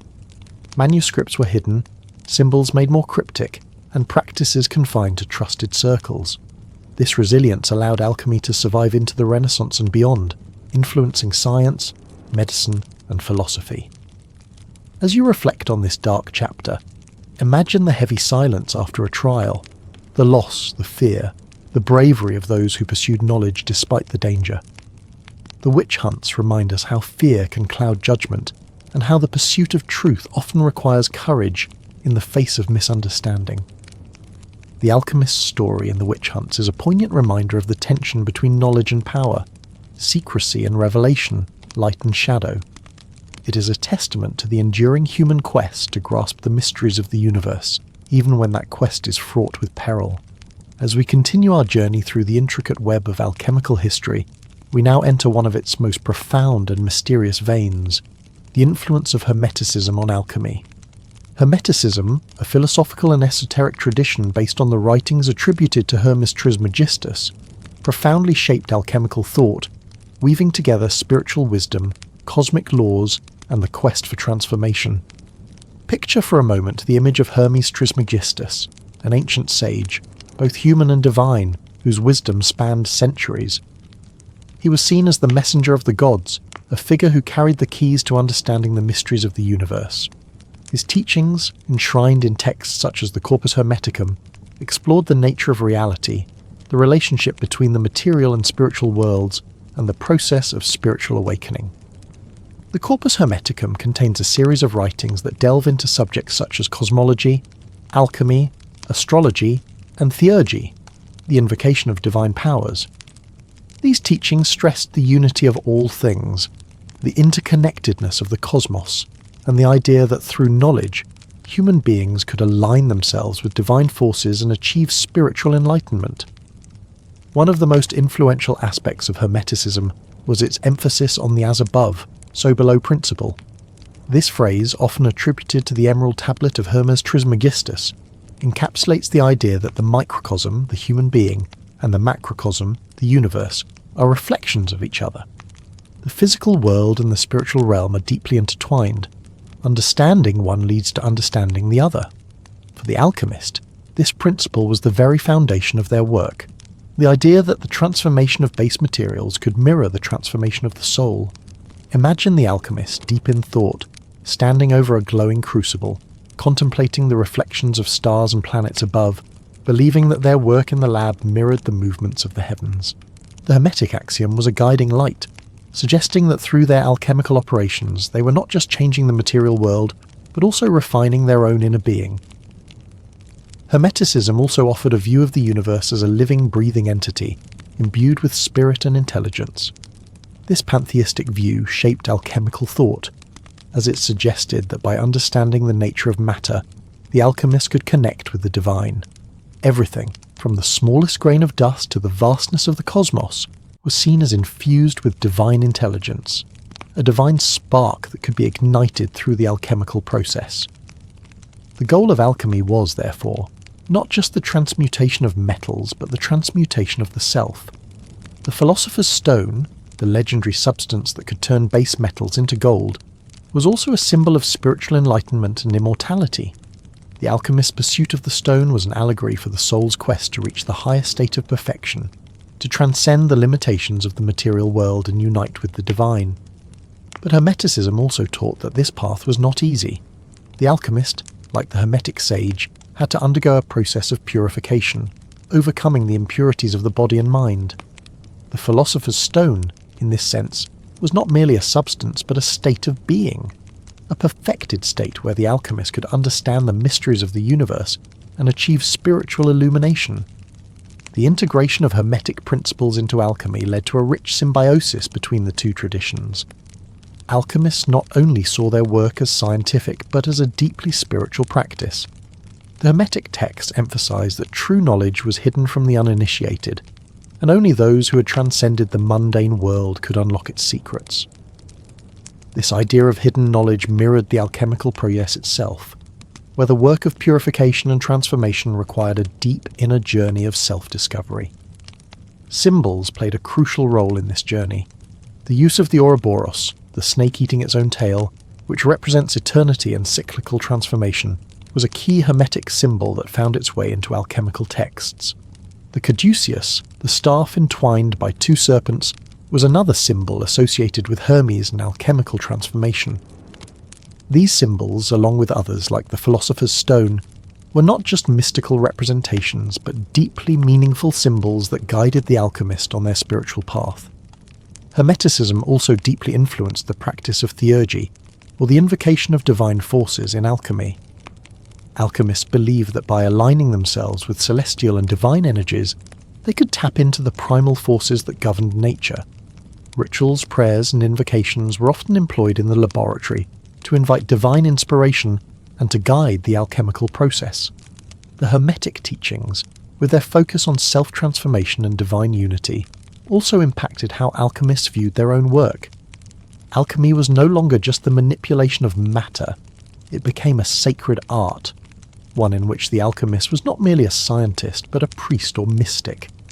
In the quiet of the alchemist's lab, surrounded by ancient texts and sacred symbols, each step of the process, whether it was mixing metals, heating substances, or distilling liquids, was imbued with sacred meaning, a ritual of transformation that mirrored the inner journey toward enlightenment. Now, as you sit in the calm of this reflective space, imagine yourself surrounded by these symbols and teachings. The cosmic balance between as above, so below, the divine spark within each grain of matter, the slow and deliberate process of purification that mirrors the alchemical process in your own soul. The Hermetic influence on alchemy invites you to see the universe not as separate and distant, but as a living, breathing reflection of the divine, a reminder that, through knowledge and transformation, the alchemist can achieve the ultimate union with the cosmos. As we move forward in time, we enter one of the most vibrant periods in human history, the Renaissance. This cultural rebirth, spanning the 14th to 17th centuries, brought with it a renewed interest in the ancient wisdom of the Greeks and Romans, a revival of classical learning, and a deep fascination with the mysteries of nature and the cosmos. It was in this fertile intellectual environment that alchemy experienced a powerful revival, an alchemical renaissance, if you will. Imagine, if you will, the streets of Florence, Venice, and Paris bustling with activity. The air is rich with possibility, as artists, philosophers, and scientists alike forge new paths of discovery.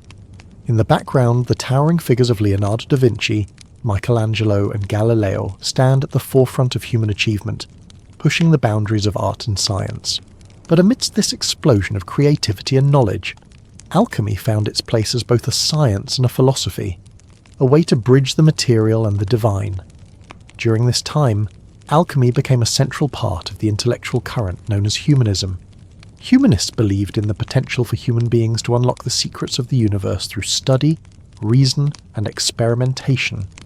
The ancient texts of Egypt, Greece, and the Islamic world were rediscovered and translated, including the mystical writings of Hermes Trismegistus, which were considered a sacred and profound source of knowledge. Alchemists, armed with these teachings, sought to understand the cosmos through both material and spiritual means, seeing the two as deeply interconnected. One of the central figures of the Renaissance alchemical revival was the polymath Marsilio Ficino, a scholar and philosopher who worked to reconcile ancient Greek philosophy with Christianity. Ficino was a translator of the works of Plato and Aristotle, but he was also deeply influenced by the Hermetic texts, which he believed held secret wisdom about the workings of the divine. For Ficino, alchemy was not simply the study of metals and minerals, but the pursuit of the soul's transformation. He saw the Philosopher's Stone not just as a material substance, but as a metaphor for spiritual enlightenment, a symbol of the human soul's journey toward God. Another key figure in the alchemical revival was Giovanni Pico della Mirandola, a Renaissance philosopher who sought to synthesize various strands of thought, including Kabbalah, Neoplatonism, and alchemy. Pico's oration on the dignity of man celebrated the human capacity for knowledge and transformation, viewing human beings as capable of both divine and material mastery. His work laid the intellectual groundwork for later alchemical thinkers who saw the human soul as the microcosm of the universe, and who believed that alchemical practices could help individuals achieve spiritual perfection and divine union. At the same time, the art of alchemy was taking on a new and sophisticated form. Alchemists during the Renaissance were both philosophers and practitioners. They worked in laboratories, experimenting with metals, herbs, and substances to uncover the hidden properties of matter. The Renaissance alchemist was an artist in his own right, crafting elixirs, potions, and powders with a devotion to precision and artistry. Alchemical symbols, like the Ouroboros, the serpent eating its own tail, became more intricate, representing the eternal cycle of creation and destruction, life and death. But perhaps the most famous and influential alchemist of the Renaissance was Paracelsus, whose radical ideas would shake the foundations of both alchemy and medicine. Paracelsus was a physician and alchemist who rejected the traditional medical practices of his time in favour of a more experimental alchemical approach. He famously said, "The poison is in the dose," suggesting that the difference between a cure and a poison lay in the balance of substances. For Paracelsus, alchemy was the key to unlocking the mysteries of the human body and the natural world. He believed that the alchemist could use the right combination of chemicals and elements to heal the body, creating remedies that had both physical and spiritual effects. Paracelsus also rejected the idea that alchemy was solely about transmuting metals. Instead, he focused on spagyria, the process of creating medicinal tinctures and compounds by extracting the essence of plants, minerals, and metals. His innovative approach to chemistry and medicine laid the groundwork for modern pharmacology, but he also saw his work as a means of spiritual healing, claiming that the alchemist's role was to align the soul with divine forces and bring balance to the body and spirit. As the Renaissance progressed, alchemy became increasingly associated with the pursuit of personal transformation, in addition to the transmutation of base metals into gold. Alchemists believed that the same processes that purified metals could also purify the soul. The practice of alchemy was seen as a path to wisdom, enlightenment, and immortality. For many, the alchemical laboratory was not just a place of scientific experimentation, but a sacred space where the alchemists could achieve union with the divine through their work. The revival of alchemy also coincided with the rise of the printing press, which allowed alchemical texts to be widely distributed and read by an ever-growing audience. The Renaissance Hermetic revival sparked a renewed interest in esoteric knowledge, and alchemical symbols and ideas began to permeate art, literature, and philosophy. Writers like Johann Kepler and René Descartes, although later critical of alchemical practices, were influenced by the philosophical principles of alchemy, which shaped the intellectual environment in which modern science would eventually emerge. But despite alchemy's intellectual and cultural revival during the Renaissance, it remained a highly secretive and often dangerous practice. Alchemists still faced suspicion and persecution, especially from the Church, which viewed their work as a challenge to divine authority.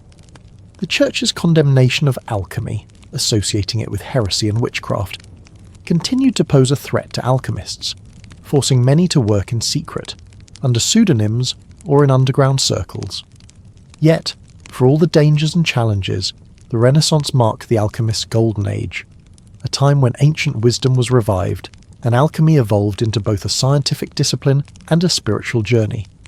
The Renaissance saw the alchemist as a seeker, striving to understand the nature of the universe, to heal the body, and to attain spiritual enlightenment through the transformation of matter. Imagine the alchemist working at his desk, surrounded by ancient manuscripts, glowing tinctures, and mysterious symbols, as the world outside continues to shift and change. The Renaissance alchemist was not just a scientist but a philosopher, a spiritual seeker, and a craftsman, dedicated to unlocking the mysteries of nature, both external and internal. In this world of intellectual fervour, the pursuit of alchemical knowledge was not just a means of material wealth, but a spiritual endeavour, a way to understand the cosmos and humanity's place within it. The alchemist's work was a reflection of the Renaissance's deep belief in the human capacity for transformation, both on a personal and a cosmic scale. As we approach the end of our journey through the fascinating history of alchemy, we arrive at one of the most iconic figures in both the history of science and alchemical thought, Isaac Newton. Today, Newton is renowned as the father of modern physics, his name synonymous with the laws of motion and universal gravitation. But behind the achievements that defined the scientific revolution, Newton was also deeply immersed in the mystical and secretive world of alchemy, a world that both shaped his ideas and fueled his relentless quest for understanding. Imagine a quiet, candlelit study, the thick scent of ink and parchment in the air. Isaac Newton, the brilliant but enigmatic figure, sits at a desk surrounded by a mass of notes, alchemical texts and symbols. While the world outside was beginning to embrace the new methods of empirical science, Newton, a figure both of his time and yet not entirely of it, continued to delve into the mysteries of nature with a mind equally attuned to the spiritual and the scientific. In this dimly lit study, the line between the mystical and the scientific blurred, and Newton's alchemical pursuits played a crucial role in shaping his groundbreaking contributions to science. Newton was born in 1642, at the height of the scientific revolution, yet his mind was drawn not only to the physical, but also to the metaphysical. His scientific works, including the Philosophiae Naturalis Principia Mathematica, Mathematical Principles of Natural Philosophy, established the principles of classical mechanics and the universal laws of motion, which laid the foundation for much of modern physics. However, Newton's deep involvement in alchemy has been the subject of much fascination and debate, revealing a side of the scientist that was less focused on the empirical and more on the esoteric. Newton was profoundly influenced by the writings of Hermes Trismegistus, the figure who embodied the Hermetic tradition that blended alchemy, mysticism, and science. In fact, it was through his study of the Hermetic texts that Newton developed much of his approach to alchemical thought, especially the belief that the study of nature was a form of divine inquiry. Like many alchemists before him, Newton believed that the natural world was a reflection of divine wisdom, and that through uncovering the secrets of the physical world, one could approach a deeper understanding of the divine. Newton's alchemical pursuits were extensive, though they remained largely secret during his lifetime. In fact, his alchemical research was so voluminous that it has been estimated that he spent a significant portion of his life, some scholars suggest as much as a third, studying alchemical texts, conducting experiments, and writing notes on his findings. His alchemical manuscripts, which were discovered posthumously, reveal a scientist obsessed with uncovering hidden forces within nature. These manuscripts, sometimes written in codes, detailed his experiments with mercury, sulfur, and salt, the classic elements of alchemical theory. But unlike the alchemists before him, Newton did not focus on gold-making. His goal was far more profound: to understand the laws that governed the universe, to find the hidden harmonies beneath the chaotic surface of nature. Newton's deep interest in alchemy was also rooted in his desire to unlock the mysteries of creation.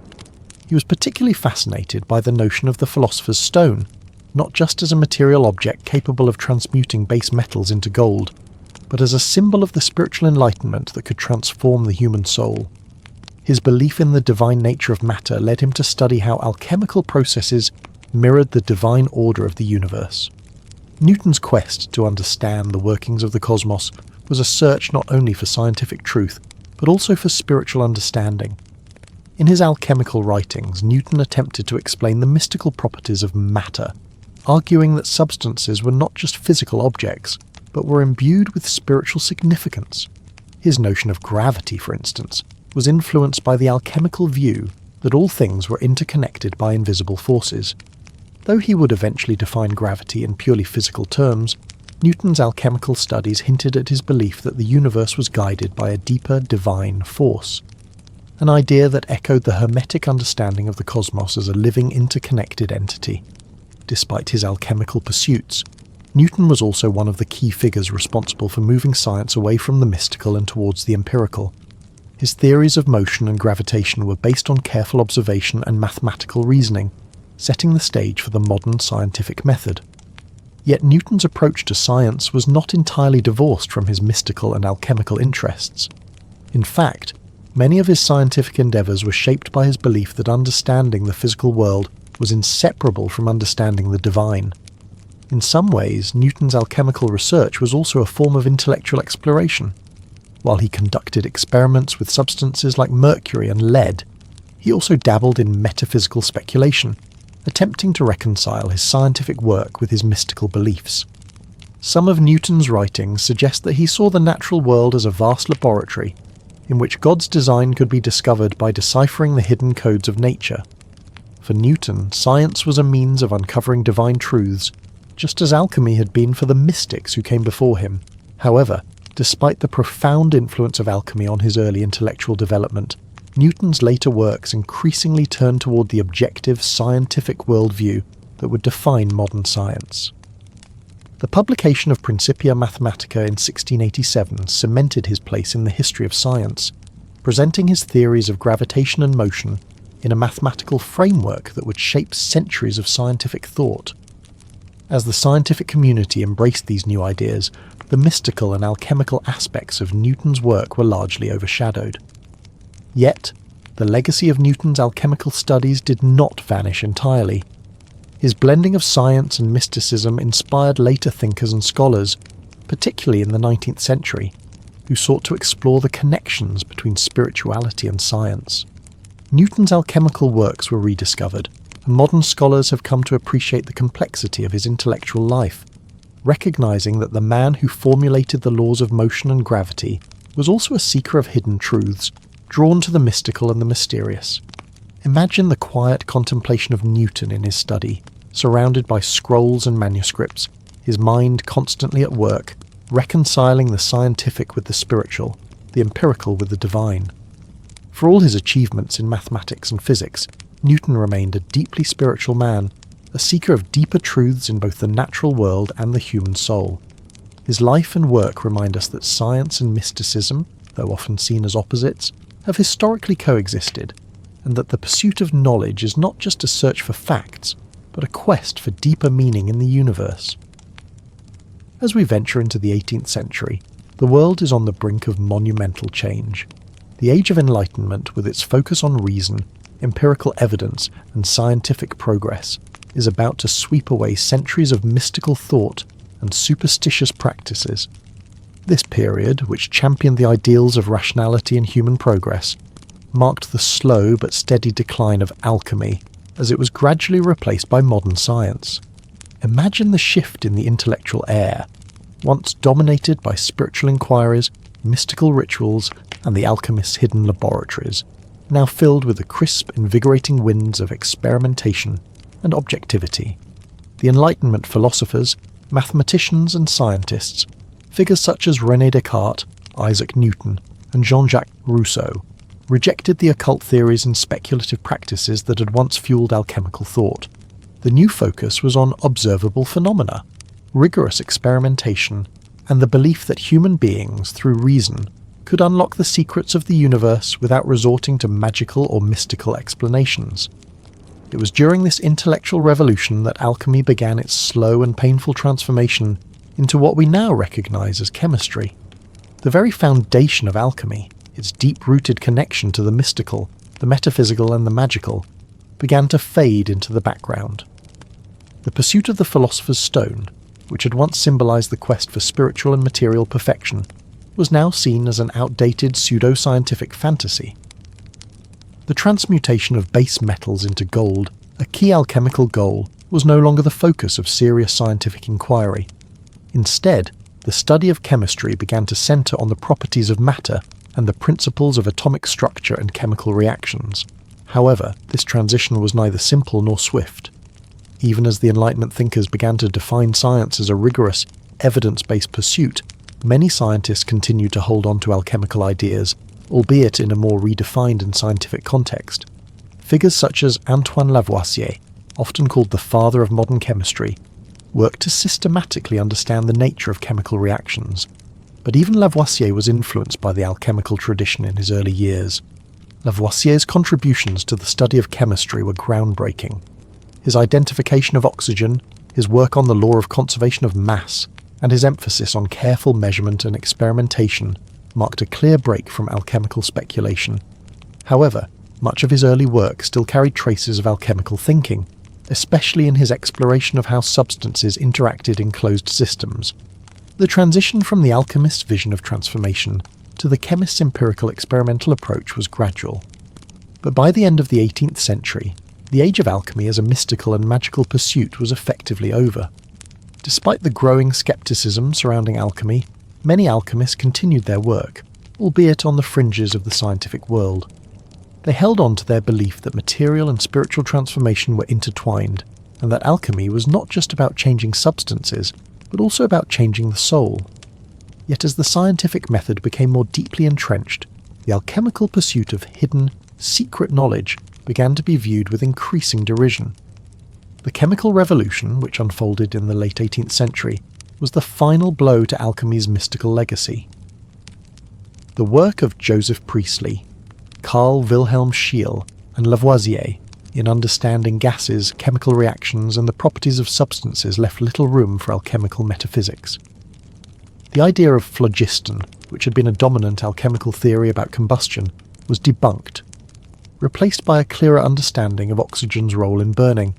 The very language of chemistry began to distance itself from the old terms of alchemy. Terms like mercury, sulfur, and salt were replaced with more precise scientific nomenclature, leaving behind the ancient mystical significance these substances once held. In the context of this sweeping change, alchemy's reputation took a hit. What was once considered a noble and elevated pursuit, worthy of a royal patronage and scholarly inquiry, was now relegated to the status of pseudoscience. Alchemists were no longer regarded as wise philosophers or scientists seeking the secrets of the universe, but rather as charlatans or misguided thinkers whose practices had little to no relevance in the modern world. Yet, even as alchemy's core practices were marginalized by scientific progress, its influence did not vanish entirely.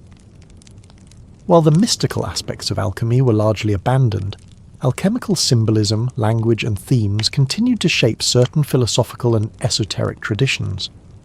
Alchemy's search for inner transformation, its emphasis on purification and the unification of opposites, became absorbed into more modern movements such as Rosicrucianism, Freemasonry, and various forms of occultism. These movements maintained a deep connection to the spiritual and philosophical teachings of alchemy, even as they moved away from its material practices. In art, literature, and popular culture, alchemical themes remained ever present. Writers like Johann Wolfgang von Goethe incorporated alchemical symbolism into their works, using the allegory of alchemical transformation to explore human development and the search for knowledge. The alchemical tradition continued to resonate with those who believed that the pursuit of knowledge was not just about external discovery, but also about inner change and spiritual growth. Even today, references to the Philosopher's Stone, the Ouroboros, and other alchemical symbols continue to appear in literature, films, and music, suggesting that the deeper messages of alchemy still hold sway over the collective imagination. Despite its fall from prominence as a scientific discipline, alchemy's philosophical and spiritual underpinnings continue to echo through modern occult practices. The work of modern mystics, New Age thinkers, and certain religious traditions still draws heavily from alchemical thought, albeit in a more symbolic and metaphorical sense. Alchemy, in its modern form, has come to represent the journey of personal transformation, the quest for self-understanding and the pursuit of enlightenment, not through the transmutation of base metals, but through the transmutation of the soul. But as we stand at the crossroads of the Enlightenment and modernity, reflecting on the fall of alchemy, we can see the profound changes it underwent. From a practice that sought to change the material world through mystical means, to a scientific discipline that focuses on experimentation, evidence, and the physical laws that govern the universe. Yet, in this transition, alchemy's enduring legacy lives on in the scientific practices it helped inspire, in the esoteric philosophies it nurtured, and in the human desire to understand the mysteries of life itself.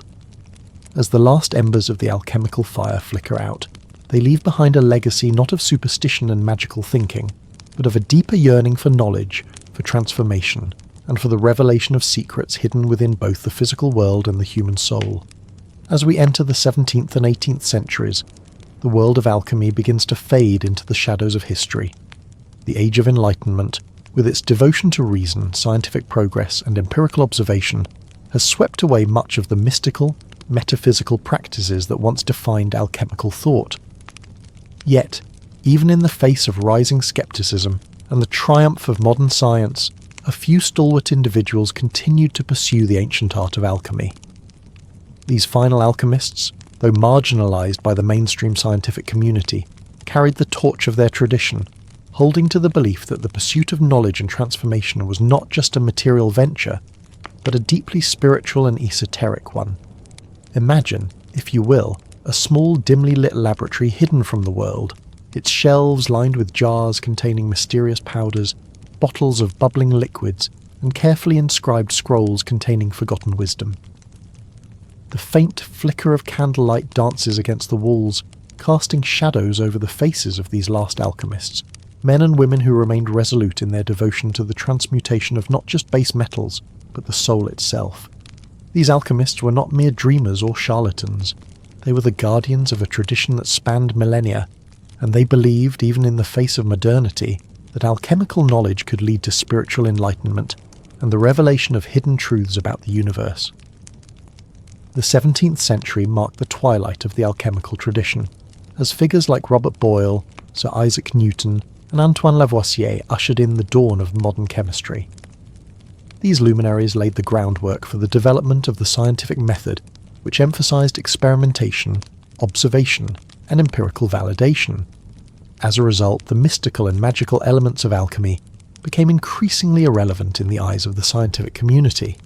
Alchemy, once viewed as a noble pursuit, was now dismissed as a pseudoscience.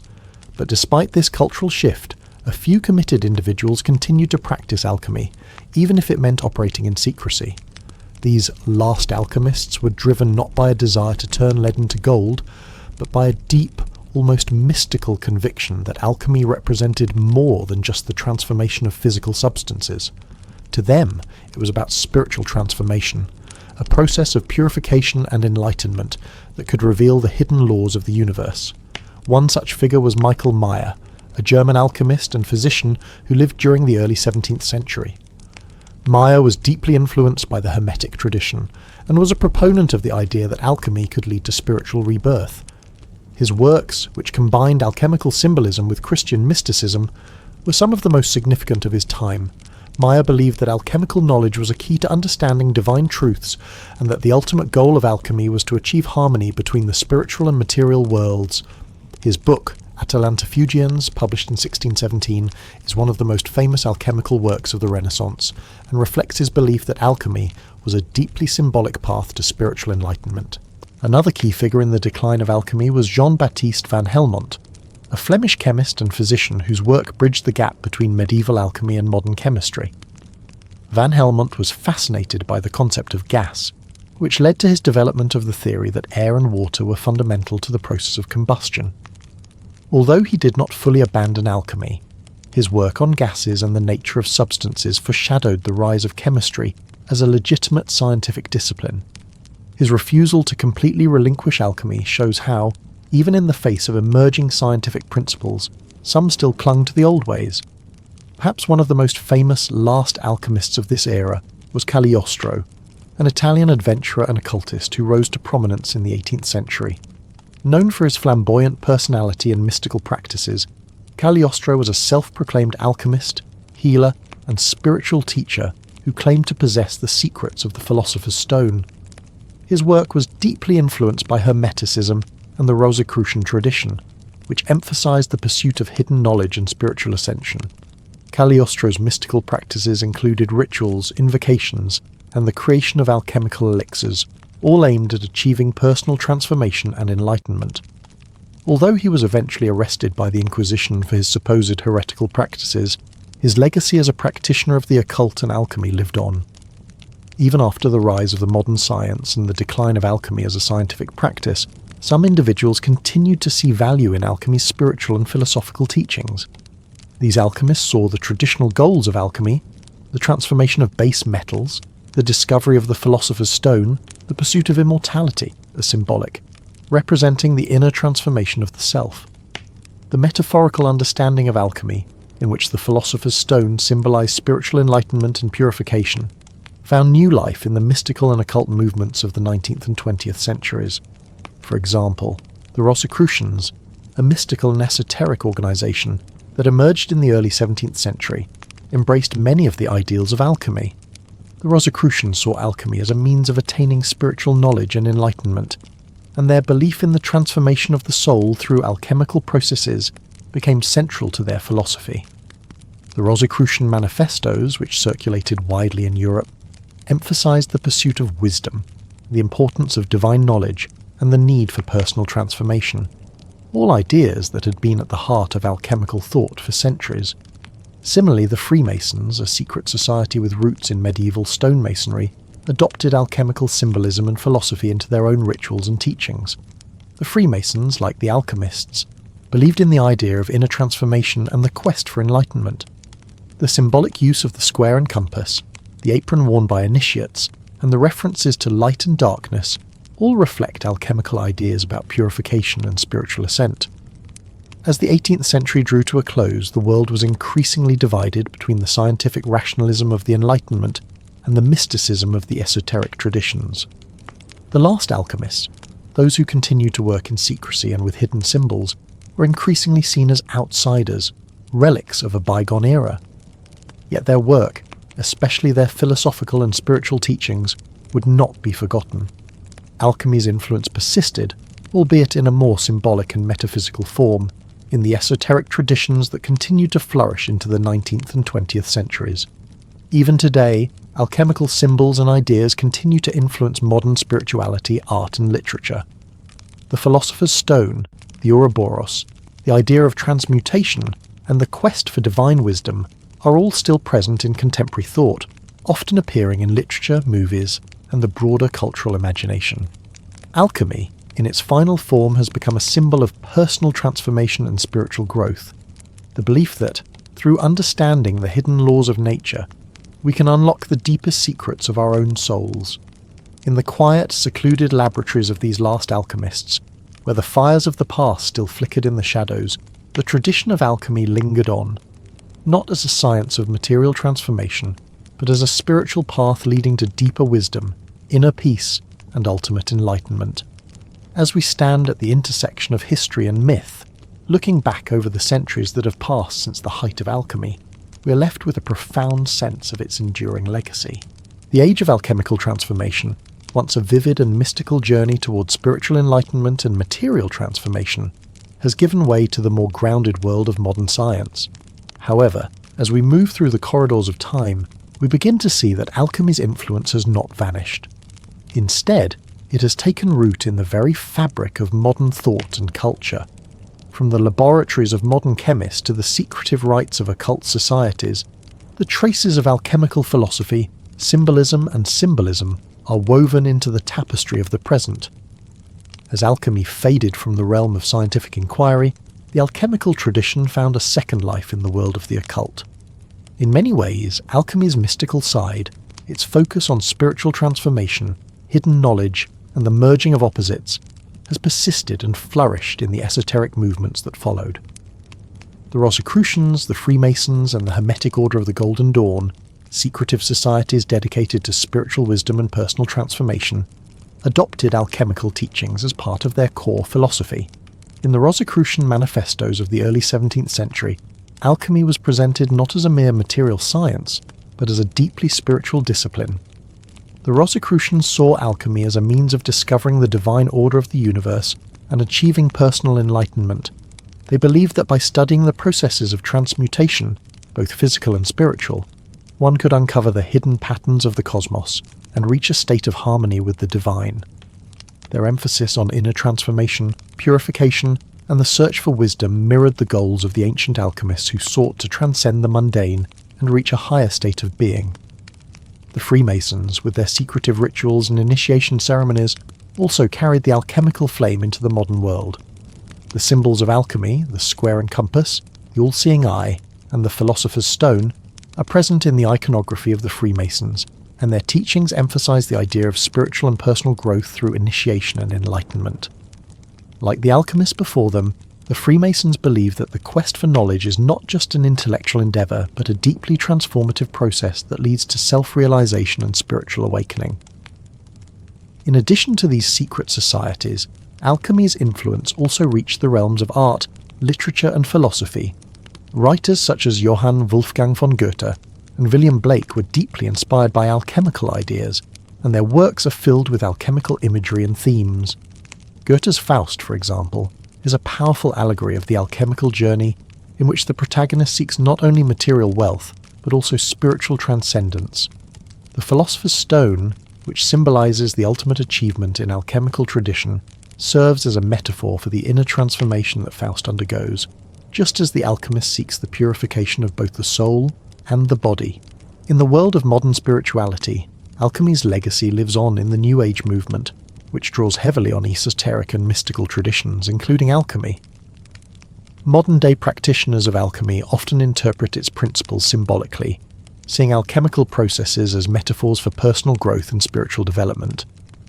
The search for the Philosopher's Stone is no longer about creating gold, but about achieving a state of enlightenment, a transformation of the self into a more refined, purified state.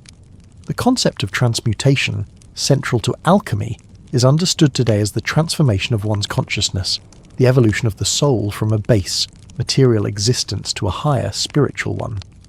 Alchemy's impact on modern pop culture is also undeniable.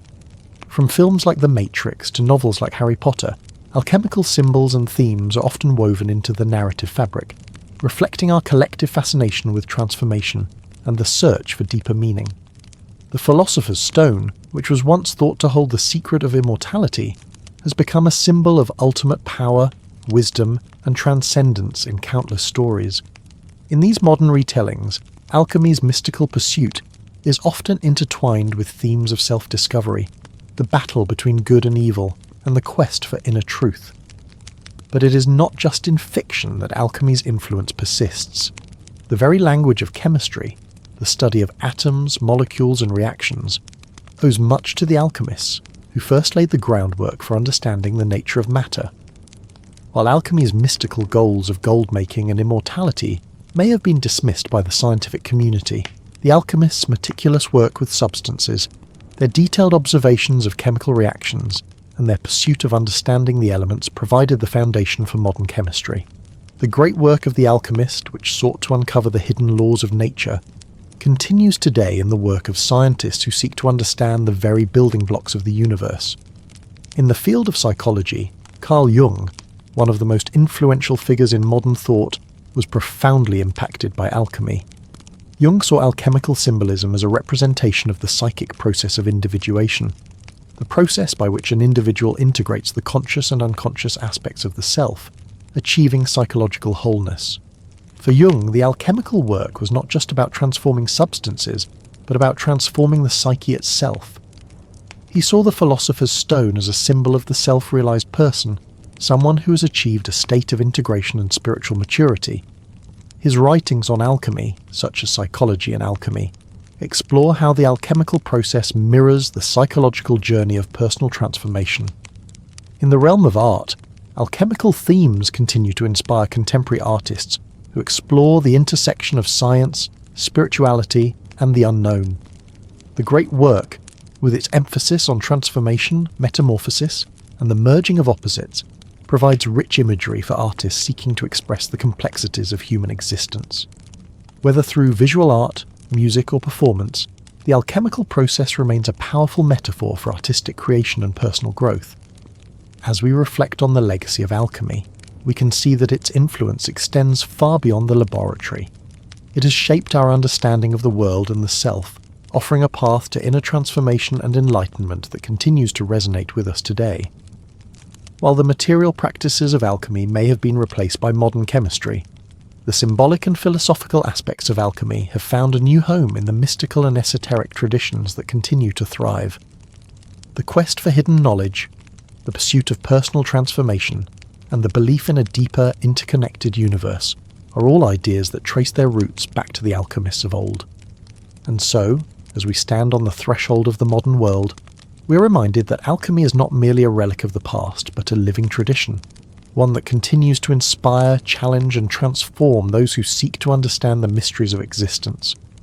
The symbols, the processes, and the teachings of alchemy continue to echo through our cultural, spiritual, and scientific consciousness, inviting us to embark on our own personal journey of transformation and discovery.